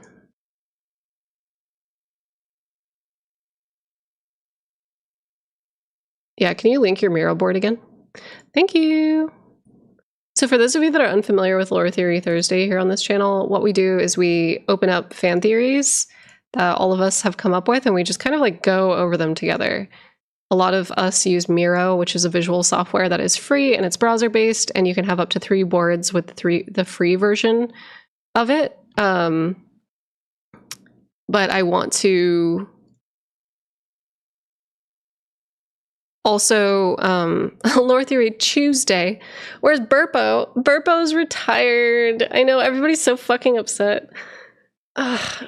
Maybe I'll make a Burpo character again. So like I switched over to console because we have like my dragon.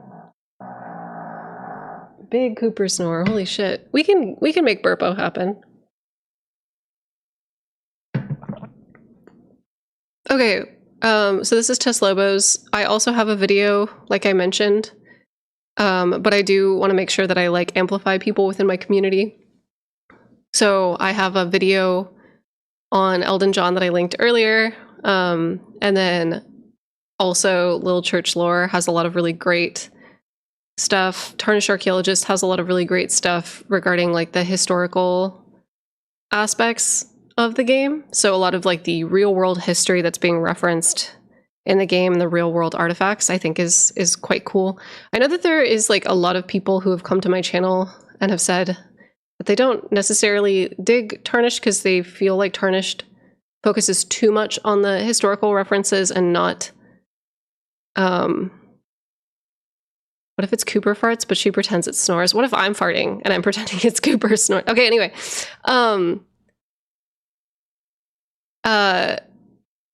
Yeah, so like a lot of people were upset because they think Tarnished focuses too much on the real world history and doesn't focus on what's actually happening in the story. I feel like it is still important to consume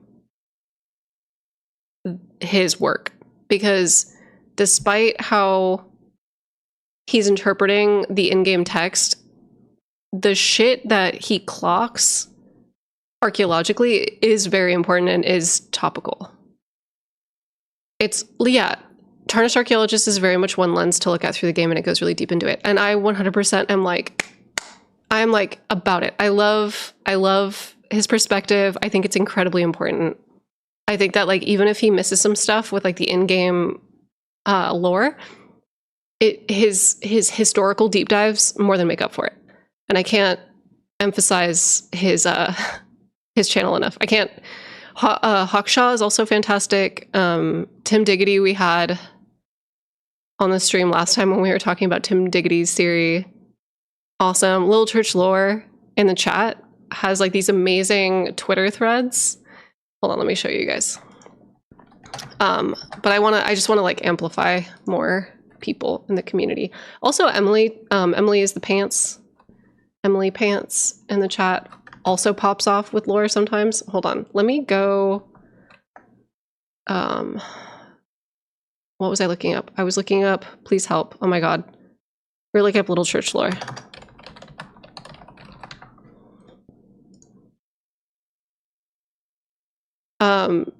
So occasionally Little Church Lore will post these Twitter threads where they get into the language, the art design, the historical references, and like all of the stuff that inspires Elden Ring's design. So thank you so much. They also do my thumbnails for my videos. So thank you so much.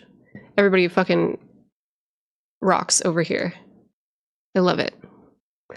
Okay. And yeah, real world. Okay.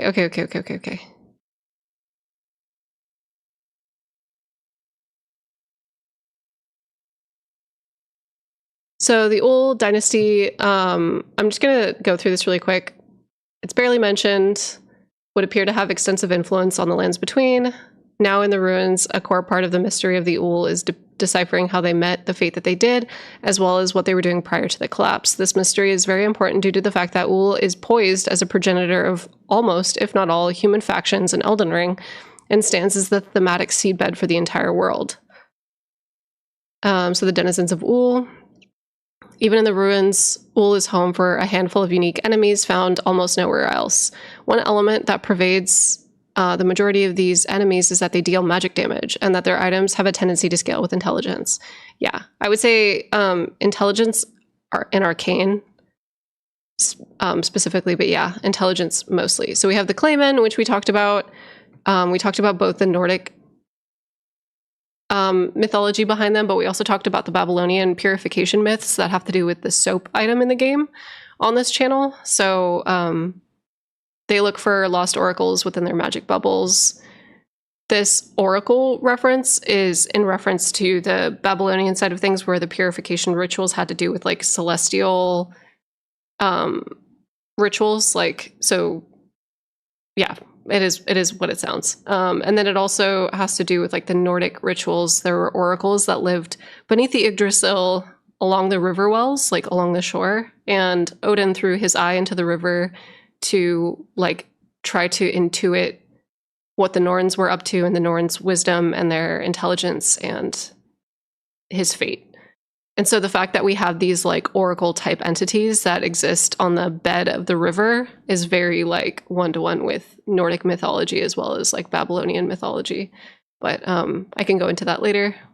But then we also have this like weird iteration of our claymen that I don't know if they've turned into the Lost Oracles, but there seems to be some kind of weird kinship or relationship with the Lost Oracles and the claymen. And then we also have the malformed stars that live down there. We have the dragonkin soldiers. These were soldiers that were created underground by the Eternal City. They wield ice lightning, a product of never seeing the sky, and never knowing true lightning. 2 out of 5 of the soldiers in the game are found in Ul, another nearby Noxtella. From the physiology, it seems that they were made from trolls. And so then we have lightning balls, which show up, like I said before, down in the Palace of Ul, but there is like ball lightning in the consecrated snowfield away from all of the Ul Palace stuff, but near ancestral followers who are like praying and practicing around like the stone trees, which I think have to do with the ancestral followers rituals, because I think they are growing trees. So then there's the ancestral followers. They're worshiping and creating ancestral spirits. I wonder if do you have the Great Horn Axe here? The Great Horn Axe is like a really important item. You might not have it here. That's okay. The Great Horn Axe looks like deathrite bird wings, but it's made out of antlers, and it talks about how it is. Hold on, let me pull up my board really quick. It fucked up. It broke.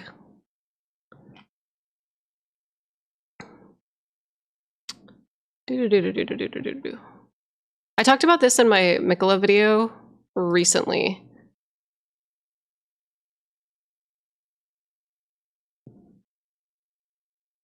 Here we go. So, they have these big axes that look like antlers. They're definitely made out of antlers, but they're the original color of Ghost Flame. They're that like purplish color, or that violet color.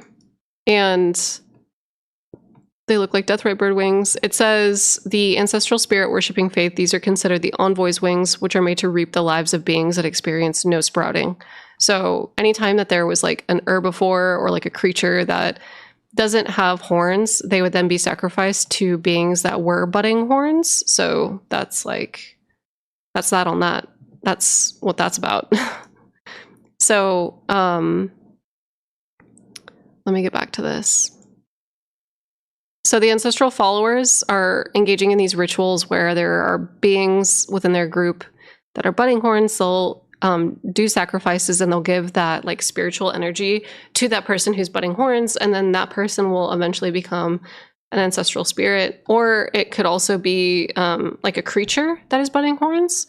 So I don't think it has to be a humanoid, but a part of me has kind of like wondered if even the humanoid ones become these like stag creatures, mainly because if you actually get a good look at the physiology of the ancestral followers, their faces are starting to kind of morph into like deer-like faces.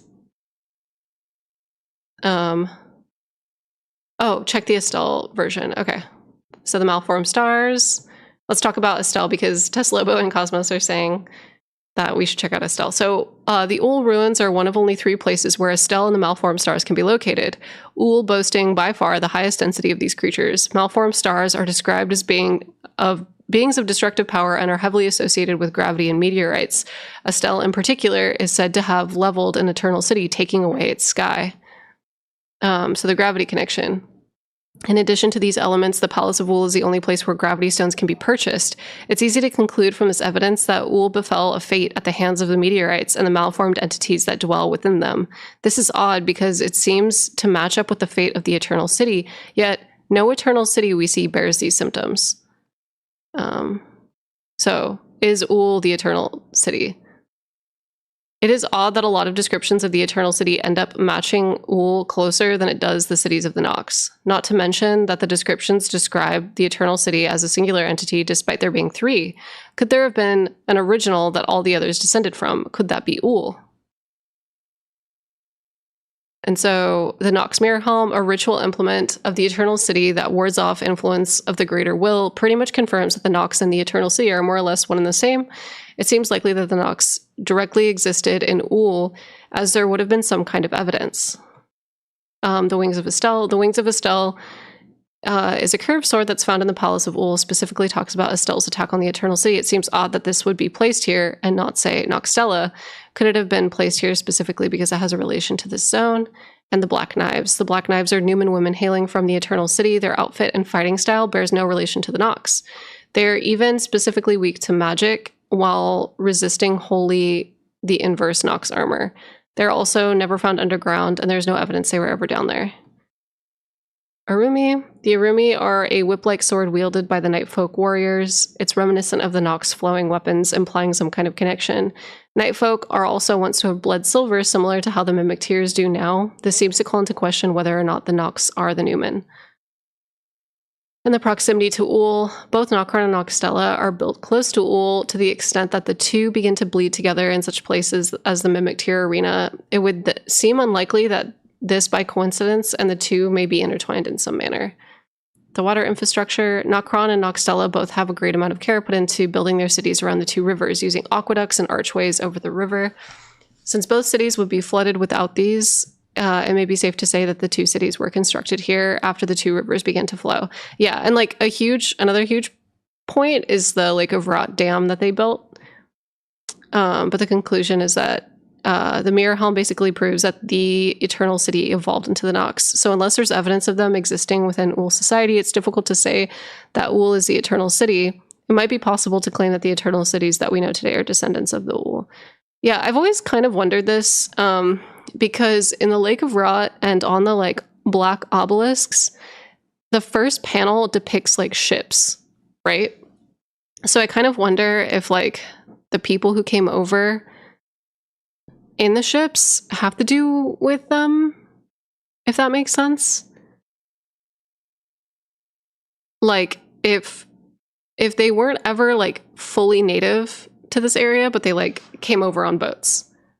And I think that that might have to do a little bit with like the flowing swordsmen and like that whole culture being connected, because it's like the flowing swordmen that also, oh my god, thank you everybody for the gifted subs.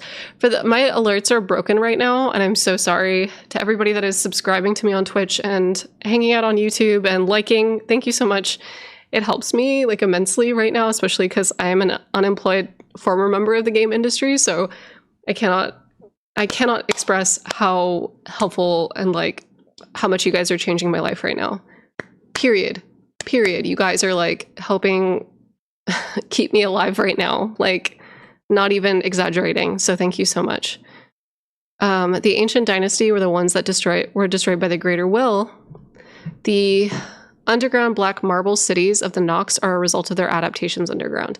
Yeah, it definitely seems like, so Cosmos and Teslobo, it definitely seems like there is a huge cultural shift at one point. So like the Temple of Jerusalem, Omen-born city, naturally looks more like the traditional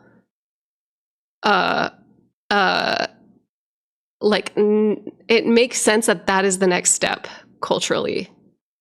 Like if we're looking at history and we're looking at architecture, the Ul Palace would then become that Temple of Jerusalem, because a lot of the architecture that's being referenced in the Ul Palace ruins are Sumerian and Babylonian and Jordan of Preta. Am I pronouncing that right? All of the architecture is, oh my god, thank you so much, Rob.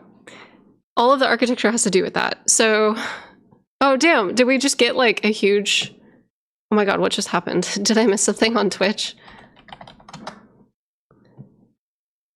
Did somebody just like gift subs? Thank you so much. Oh my god, somebody gave 10 gifted. Thank you, Empress. Holy shit. For the unalloyed member of the gaming industry. Thank you so much. Thank you so much.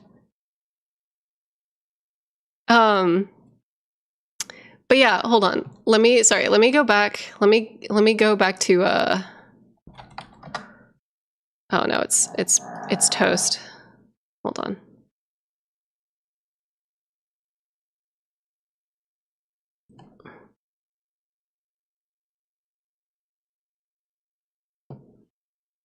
Sorry, y'all. Give me 1 sec.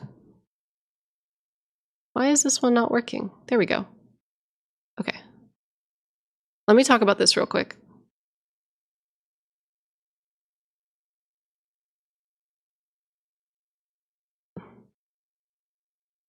Okay, so I talked about this in my last video, but a lot of the inspiration for the Old Palace ruins, culturally, historically, it is like nonstop. So we have the Tigris and the Euphrates River, which are two very important rivers to human history and human society. It is these two rivers that allowed the Fertile Crescent to become habitable. And that's why we saw such a big boom of sedentary agricultural cultures. So a lot of cultures that are not sedentary and that are constantly migrating, if you think about it, it's really difficult for those cultures to be able to invent things. Like, you can't really settle down and have a home base that has like a, I don't know. I'm going to talk to you guys in Minecraft terms because I'm assuming that I have some young folks in here. I'm sure I have people that are my age, but if I have any young folks, if I have any like buddy that grew up on Minecraft, I'm gonna help y'all. Minecraft. So imagine you're playing Minecraft and you need to like sit down and you need to like damn roasting us. You need to like have a smithing bench and you need to have an alchemy table and you need to have Blasphemy M28 and still love Minecraft. Okay, so you need to have like you need to have your kitchen, you need to have like where you make stuff, you need to have, and like when you're constantly moving in Minecraft, I'm 35, please stop with this nonsense.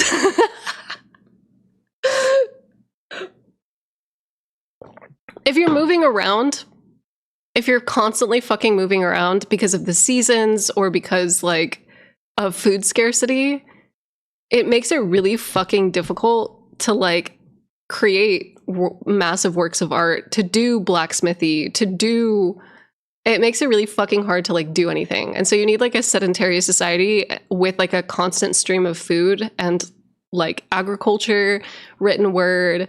Like you need to have all of those mechanisms to be able to like have a successful society. And like doing so requires you to be in one spot, and you have to be in one spot the whole time. Like regardless of what the seasons end up being. Like say for example, you have like winter that is really harsh. Whoa, wait, what happened? Did I get another huge like, my stream thing in OBS is like freaking the fuck out. Hype train? Thank you so much, y'all. Holy shit. What just happened? Can somebody tell me what just happened? I guess I have to say, wait, what's happening? Visa 115, thank you so much. Everybody's got to like tell me what's happening because I'm in the dark right now. I don't have my alerts set up. 21 gifted subs? What? Thank you so much. We're at like 62. Oh my god. Oh, thank you. I'm gonna fucking cry, you guys. We live in a society. Oh my god, thank you so much, everybody. I've never played Minecraft. Thank you. Honestly, for those of you that like cannot donate, you guys just being here and like chatting and being a part of the hype is like more than I can ask for.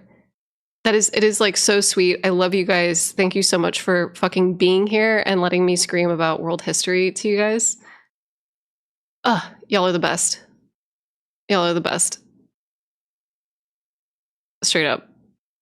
I would probably join if it were not for the fact that I literally quit my job last week. Holy shit, Teslobo, you are free. Be free, Teslobo. I know that it's really hard. It's not just difficult for me right now. Like 30,000 people lost their jobs within the last like year. year or two, year and a half. A lot of people are fighting for like their labor rights right now. A lot of people are leaving like abusive ass work situations, and like I love you guys so much, and you guys are so strong. And like fucking keep it up. Don't worry about supporting me if you cannot, because you're fighting for yourself. That is like the most important. That is the most important thing that you do. But anyway, let me keep going. Sorry, I got like really distracted. So the Tigris and the Euphrates created the Fertile Crescent, which allowed a lot of sedentary cultures to like settle down and actually like make shit. And keep in mind that this is a little bit further away from like Mesopotamia and the Babylonian Empire. It's a little bit further away from obviously the Mediterranean and like Mediterranean cultures, and like it's close, but it's not, they're not analogous when we talk about historical. Hold on, let me pull up the thing.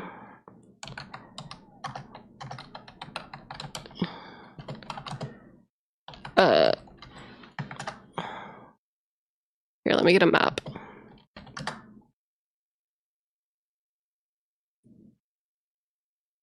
I'm trying to get a map that like isn't full of like a bunch of ancient cultures.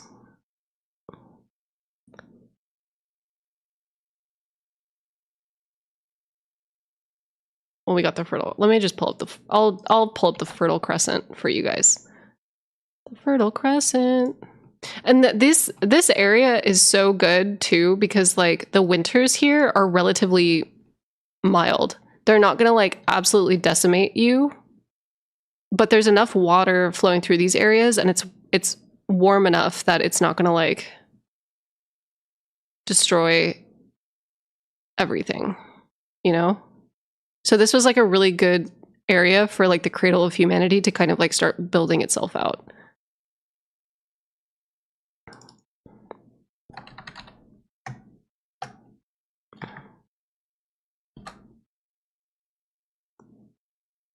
Man, nobody wants to show me like a map.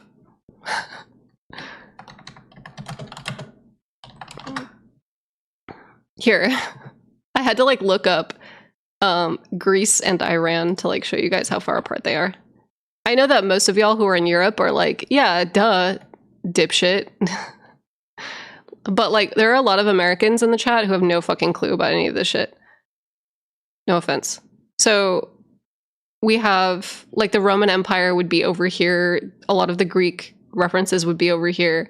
But then the Fertile Crescent would be like here. So while there's both of these cultures, and then there's also like hella cultures in Elden Ring that are represented that are like in this area as well. But I would say that the lands between kind of quite literally takes place like in this general vicinity right here. Roughly. If that makes sense. But what I'm trying to get at is that a lot of the Queen Marika, like Greek and Roman aesthetics come from this area, whereas like the Ul Palace come from this area. And I do think that there is like a natural progression of the architecture that we find in Jordan and Israel and Iraq and Babylon, this general vicinity that is tied to like the Ul Palace culture and aesthetics. And then I would also argue too that the new DLC boy, let me pull up. Where did I put him? I need to like copy Big Snore from Cooper in the background. This city. Let me actually just like, sorry. I'm lost, everybody. Give me a second. Give me 1 second. Everybody like be patient. Everybody be patient. Where did I put it? Where's the picture? Where's my here we go. The Baldachin pillars.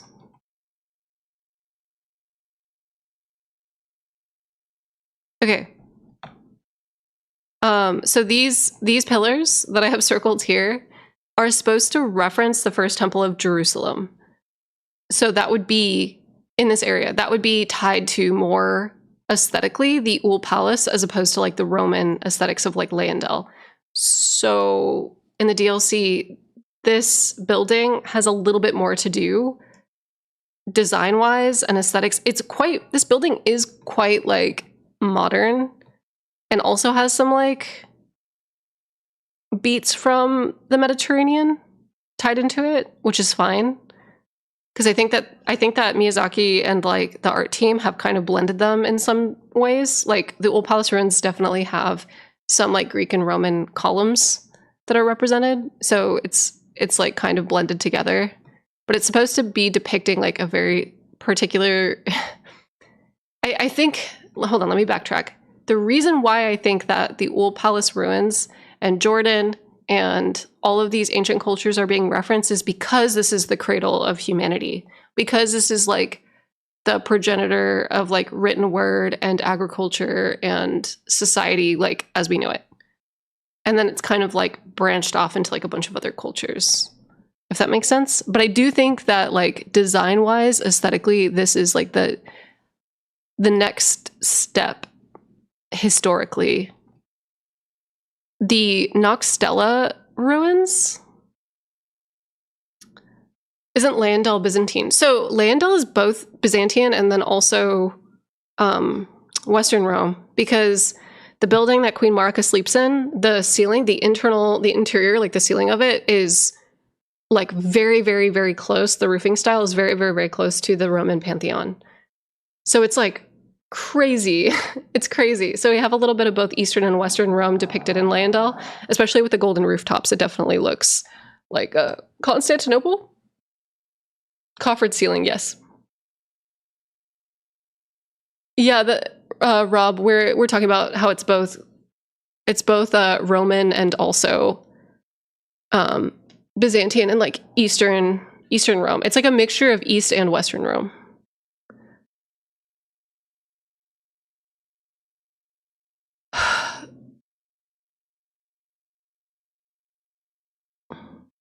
The church before the East-West split. Yeah.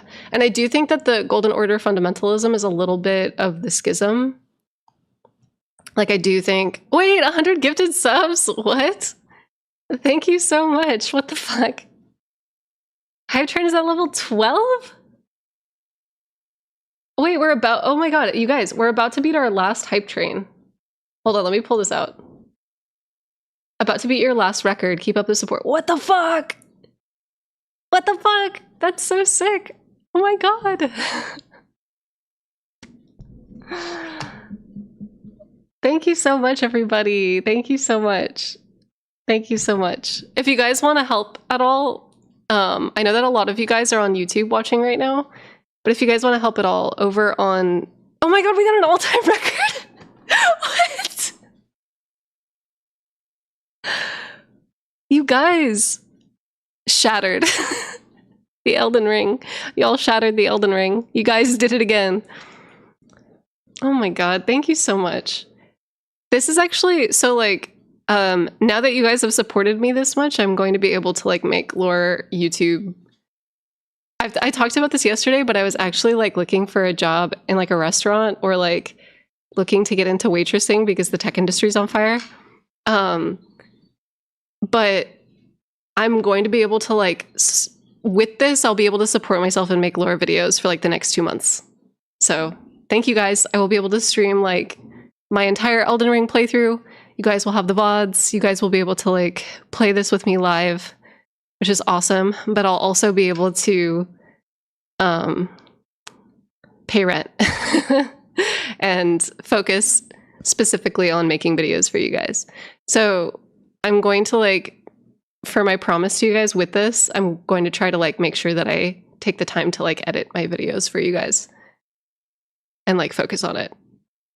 Up until the Shadow of the Erd Tree drops, I'll probably stream 3 to 4 times a week. So then that way 2 out of the 5 days of the week, I will, and then I'll also stream on weekends too for you guys. But I'm going to take a couple of days. I'll figure out my stream schedule, but I'm going to take a couple days so that way I can like spend it script writing and editing for y'all. So thank you so much. Oh my god, Church, have a good day at work. Have a good one. And don't tell YouTube, but I leave your streams on at work when I'm dishwashing. Fuck yeah, John Doe, let's go. And then for those of you that like are unfamiliar with my channel, like outside of Elden Ring stuff, we love to stream like we stream a lot of indie games here. Like I'll stream a lot of Souls-likes, but we were streaming like Lunacid, we were streaming Crow Country. I love like the PS2, PS1 style aesthetics. I love medieval horror. I love survival horror. I love RPGs. So we stream a lot of that here just in general. And we talk about history and art and vibes. We love stream Pepsi content. Yeah, oh my god, fuck. And the entire time that we ran Armored Core 6, we were in the Pepsi mech. It's good. I don't know. Thanks for coming and hanging out, and thanks for contributing to the vibes. Sorry I'm such like a raging bitch sometimes to people that are coming in here and are assholes, but thank you guys so much for those of you that are contributing to the good vibes. Thank you. But yeah, anyway, what I'm trying to get at is that Noxtella is like... Noxtella's architecture is so fucking weird. Can we talk about that? Like, Noxtella and Nokron are like... Noxtella and Nokron are like quite modern, considering the fact that they're like very ancient. They're definitely aesthetically not as ancient as Old Palace, but they are very new. They're quite new. And they have a lot of like, yeah, it's pseudo-Gothic architecture, which is fucking weird. I think it's supposed to feel super weird, right? Made by Alien Newman for sure. Yeah. Like, it's very... there's like flying buttresses on some of the buildings. Like, what? It just like thematically and visually, like, they just discovered MCR. Like, thematically and visually, like, they shouldn't... Like, I try not to... Okay, let me backtrack. I try not to put too much credence. I do think that, like, historical references help us, like, help inform us of, like, how ancient something should be, how new something should be. It can give us, like, a general vibe or, like, what was happening during that era that can, like, help support this fictional world that Miyazaki and George R. R. Martin have written. I don't think that it has to adhere 100% to the history it's referencing. I think they can be a little creative with it. I think that it could be a little malleable. Am I saying that right? Malleable? It can be a little bit flexible. Like, for example, like I said, they do put in some Roman columns in the Old Palace ruins, right? So we are getting some Mediterranean shit mixed in with our Mesopotamian shit, which is fine. I'm okay with that. But like the visual design discrepancy between the Noxtella and the Old Palace from like an art director perspective is fucking weird. It's like the way that you're supposed to feel when you look at them is to be like, something is off here. Like, one, the two designs are like very visually distinct because like color palette wise they're distinct, but we're in a whole different region of the world. We're in a whole different like era, time period wise. Like there is it's not just like a contrasting, it's not just contrasting cultures. It's like fucking, it's like, it's a lot. It's huge. It's supposed to make you feel like one either settled there and like took up the practices of the Old Palace, or it just doesn't sit right with me that like the Nox have like fully come from the Old Palace, but rather we're settlers that adopted some of the magic that was in that location. And I think that the conflict between the Wandering Blue Swordsman and the God of Rot are a huge indicator that there was some kind of cultural transition or cultural shift or cultural suppression that was happening there. That's all I'm going to say on that. That's all I'm going to say on that. That's like, we don't have enough information beyond that. But I do think that the dam that's in the Lake of Rot is like the biggest indicator that there was some kind of conflict between the two cultures. Wait, so was the Ul culture and Rot aligned? I think so. I think that like Ool, given the fact that they're worshipped by the Omen-born, and given the fact that they're like also worshipped by the ancestral followers, and then there's like the kindred of rot that like have sealed away a piece of their god there, I think that the original Ool belief system was that you would grow a tree, the tree would die, it would decay, a new tree would be born. And it was like this cycle of life and death. The reason why I think that is because of the Great Horn axe, and the this item right here, the ancestral spirit horns. It says, thus does new life grow from death, and from death one obtains power. So I think that there was, and then from there, like, we have this theme of like death and new life, right? It's both life and death. It embraces both life and death. It embraces decay. It embraces new births. It embraces like this cycle or process of life and death, right? So like a part of me thinks that like one is cool with it, and then there's like another group that is like sealing away the rot or trying to like manipulate shit. So I kind of wonder. I wonder what. There is an ancestral follower hanging out in the Lake of Rot plus cut content rotted followers. Yes, 100%. I think that there was supposed to be like more ancestral follower shit down there, but I think it made sense for the kindred of rot to exist in that space.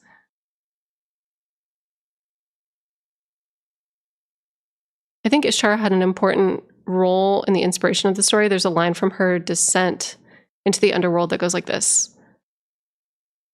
Okay, wait. Astarati is going to post a quote really quick.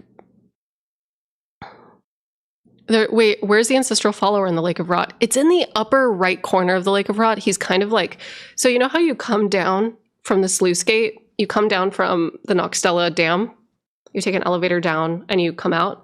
Literally, if you make a beeline to the left, like if you come out of the elevator and go, and then jump into the Lake of Rot and just go straight left. I think there's one ancestral follower left in that area, but there was cut content where there was like a whole line of ancestral followers that hung out down there before the kindred of rot were populating that area. I think, like, I want to say that maybe they were intending on putting like a rot ancestral spirit down there. But yeah, I wish they gave the guy the unused rotted follower model. Yeah. But I think that they decided that they wanted to do the Kindred of Rot instead because story-wise, it just makes more sense for that faction.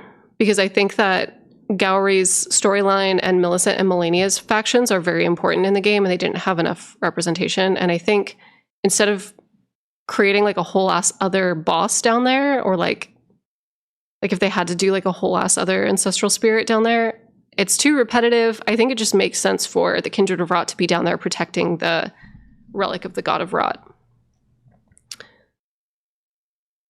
But yeah, shit is like, shit's crazy. I love it. Hold on, I want to make sure that I'm not missing.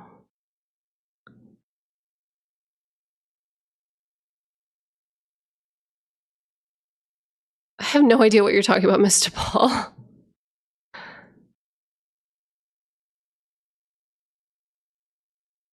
Oh, yeah. There's also some Hellenistic. So, sorry, John Doe said, and I'm going to butcher this. I'm sorry. I'm an idiot. I just remembered what the Haley Tree architecture looks like. It's the Geronimos Monastery.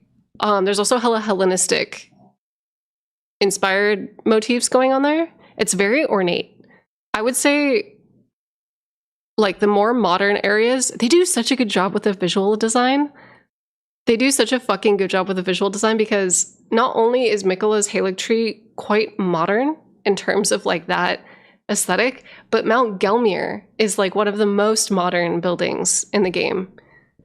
Do you have Discord? I can't message you. Can you tag me? Do you have a Twitter? Twitter's like the best way to get a hold of me. All you have to do is just like, when you make a post, do like @ and then my username is the ingenue with an X in front of it. Sorry, I'm posting it in the chat. Just @ me and then type your message. That's like the best way to get a hold of me. I try to stay out of DMs because I think I've gotten a few stalkers, and I've gotten a few people that think that because they can message me or DM me directly that like I don't know. It's been a mess.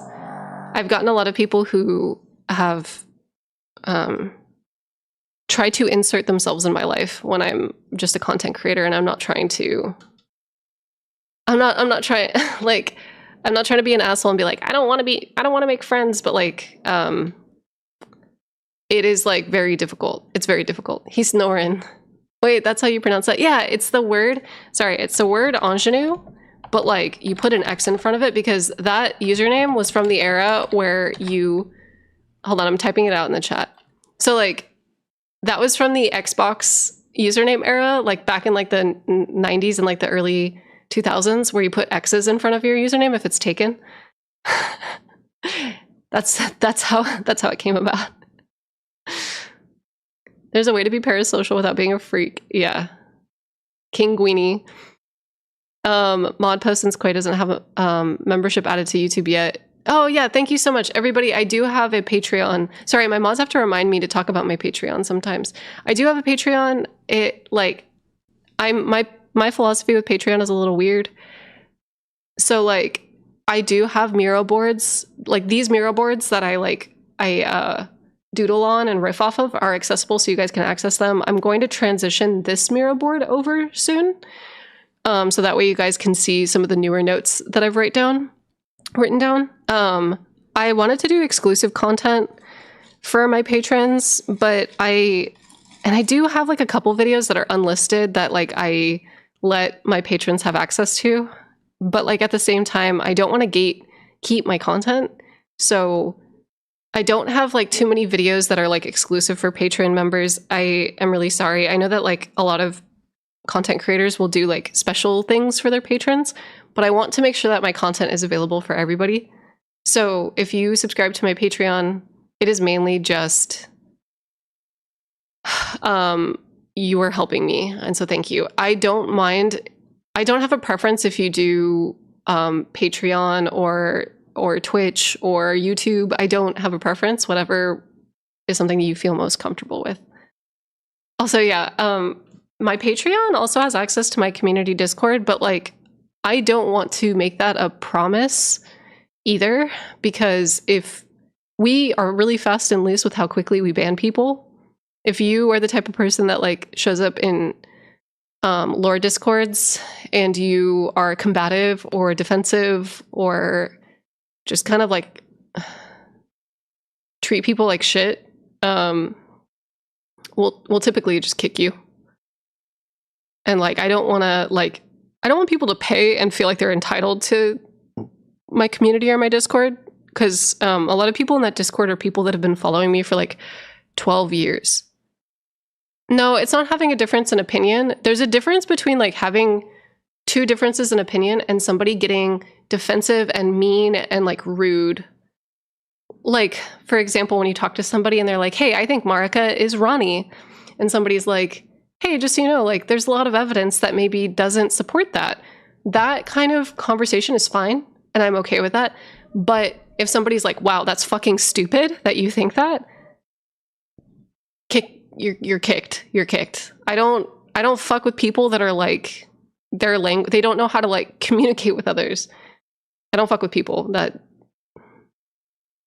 Yeah, dude, the lore subreddit is like militant on views sometimes with how they name call those people. Yeah, it's like, just be a nice person. Just be a fucking nice person. It's not that hard. We're talking about a video game. We're talking about fiction. You know, like it's not real. None of this is real. Right? Can I be mean to myself? Yeah, you can. Self-depreciating vibes are fine. Lore subreddit is a hive of scum and villainy. Yeah. Just be like chill. And like if you notice that someone is coming to incorrect conclusions, you have to like learn how to teach in a way that's like patient and kind and like caring. But I think that it's like our community has run into like a really weird set of issues where like, for example, we actually had somebody that was like very transphobic. And when we were talking about how Saint Trina is Miquella, they were pushing back on it because they didn't want to believe that Miquella had a female aspect of themselves. And they were using identity politics and inverting it to support bigotry. So, like, for example, like, if somebody is like, you shouldn't assign Miquella these genders because that's offensive. Like, what? It's literally, it's in the game still. And he was like, no, it's cut content. It's cut content. It's not real. And we're all just like, but the bewitching branch you get from the Fever's cookbook.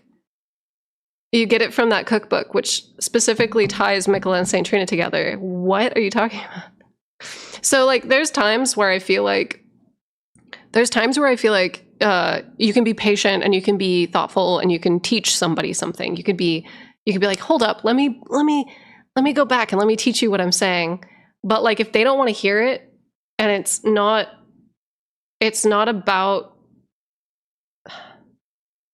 this is so like complicated. It's not about like two people disagreeing on something, but it's about two people disagreeing on something because somebody is like being actively like transphobic or like somebody's being, you know, actively, like somebody, for example, on Twitter recently was trying to be like, I'm one of your fans and I want to have this discourse with you about the Yasuke is a retainer discourse that was happening a while ago. That person is not a fan of mine. That person was just trying to like appear civil and appear friendly to like spout racist shit at me, and like they're acting in bad faith, and I'm not, we don't entertain that on my Discord. So if a lot of people pop in thinking that they're going to expect tolerance of their intolerance, that ain't gonna happen.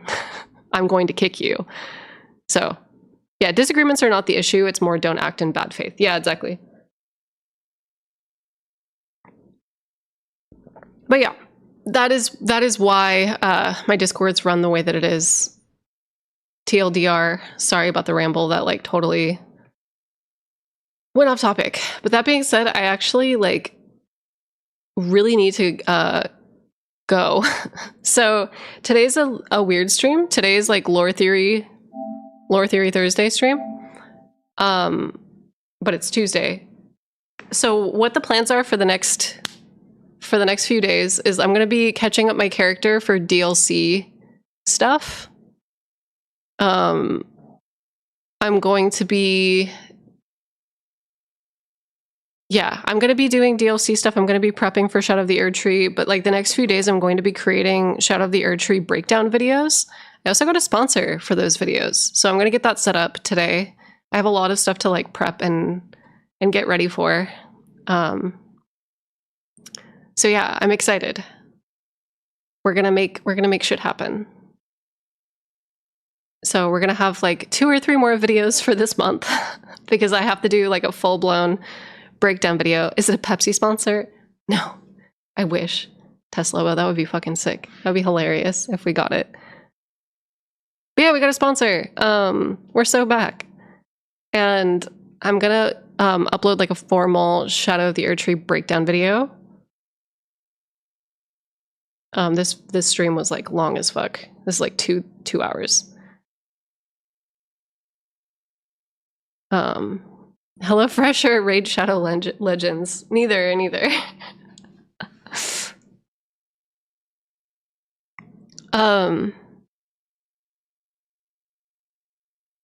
Feet Gang ate good today. That's true. So yeah, we'll do like I'll do like a shortened version of this stream that I'm gonna upload, and then I'll do that like silly Q&A video, and then from there, I don't know, who should I was gonna do another Souls and Symbols video where I talk about eyes. Does that sound good? I have to do 3 videos. This sponsor wants to sponsor 3 videos of mine. So, Feet Gang. Okay, we need to do like a foot video for sure. Because this is like really silly of me, but like I definitely do think that like feet are a symbol for sure. But I don't think I'm gonna do the feet video. I'm gonna do eyes first. Because eyes are the April 1st foot analysis. Like the hands one is so obvious. Hands are grasping. It's like ambition. And it's like desire, like Manus, and the demon of hatred and all this other stuff. Eyes are like perception, insight, identity, knowledge, cosmic knowledge, discerning truth, or experiencing frenzy, perception. But then feet, I definitely feel like, despite all the foot fetish jokes, feet are like 100% hungry boy. Feet are grounding. Feet attaches to like ley lines. A lot of magic users don't have shoes. I think that there's this like aspect of where we've gone, where we've been, and where we've like, I think that like eyes are like perceiving knowledge, but feet are like the places that we travel and the places that we experience. But I do think that feet also are like when we ground ourselves and when we touch the earth and we touch like metals and minerals and all that other stuff with our tootsies. And I'm saying we as like, I'm mainly talking about like the sorcerers within the Elden Ring universe. You know, I think that there's eyes are psychic and feet are hylic. Yeah, exactly. As a shoeless magic user, I'm triggered. Oh wait, Asterati, did you send me that thing on Twitter? Hold on, let me see if I got it from you. Okay, here we go. Thank you. Okay, from the Descendant of Ishtar. If you do not open the gate for me to come in, I shall smash the door and shatter the bolt. I shall smash the doorpost and overturn the doors. I shall raise up the dead, and they shall eat the living, and all the dead shall outnumber the living. That's some fucking Godwin shit. That's some fucking death root shit.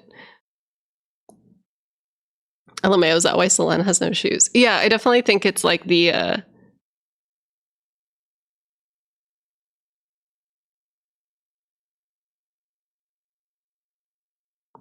all the foot fetishists in the chat are like exploding. Okay, whatever.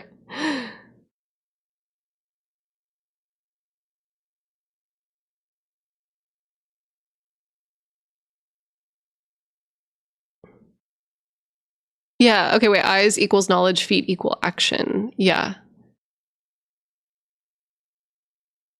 Feet also remind me, okay, so this is like a Buddhist mindfulness thing, but they'll practice walking with mindfulness.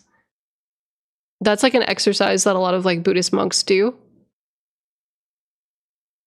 And I think that it ties into that a little bit too. My first playthrough, I was like, girl, you live like this? Are we talking about Selene? Where she's in like the little basement with all of her tomes? That's me, dude.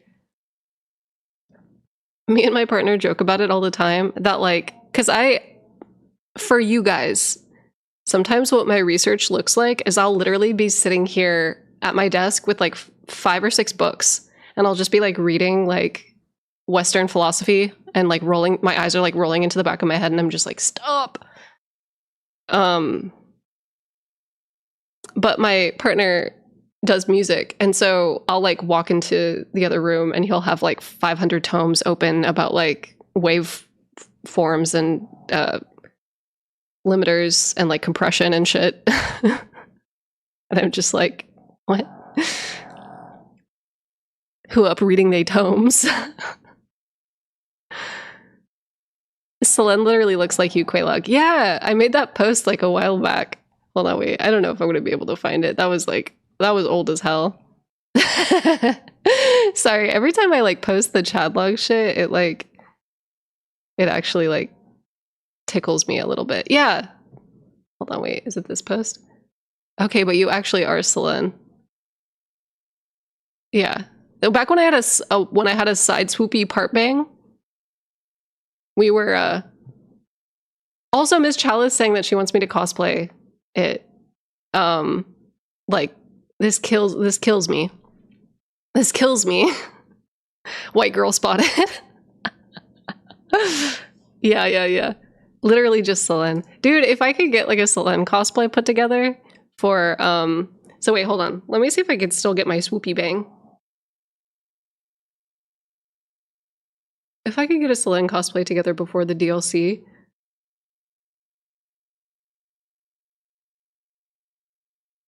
Almost white woman spotted. Just brunette things. But it's funny because my hair, you guys can't see it because it was dyed a bit ago. Some of y'all will be able to see it, but my hair is actually like red. I have red hair. I'm lying to you guys. Wait, hold on. I have, you guys can't see it. Sorry. This is my shoulder, by the way. Sorry. I'm like flashing you guys. I have freckled shoulders. I'm a ginger. I'm a ginger. I've been lying this whole time. Ingenue is Radagon confirmed. Secret ginger. I'm like the opposite of Melina. You know how Melina, like, she has like reddish hair, and then when her eye opens, she gets like dark brown hair? I'm the opposite. I had like black hair, and then my eye opens, and I get like I get like red hair. All right, y'all. Let me see what's popping on Twitch really quick. Hold on. Because I think what we can do now is we can probably. How many people do we have? We have 300 people here today. Also, sorry for the infinite. Let's go invade. Oh, Bree-Bun is playing Crow Country, and Larksa is playing Bloodborne. Let's go. We've been raiding Larksa a lot lately. I want to give Bree-Bun some love because Bree was hanging out in the chat earlier today. So, for those of you that are unfamiliar with Bree-Bun, she is a variety streamer. She's one of my good friends. This is Bree-Bun, not Bree-Bird. Bree-Bird is also a good friend, and I love them dearly. But Bree-Bun is like the sweetest person ever. Fucking hilarious. But Crow Country is like a survival horror PlayStation 1, PlayStation 2 style game. It's very good. We streamed it on here before, so let's go. Let's go! No, I am not lies. All right, goodbye. So that's Elaine Marshall. Thank you for the raid, Ingenue! Hi, Ingenue. Welcome in. We're playing Crow Country for the first time. It's so good. If you haven't played this yet, you should totally play it. I feel like you'd really like it. Hello, welcome in. Hello. Hi, I'm Bree-Bun. I'm a variety streamer. Hello. This is like a, it just came out this year.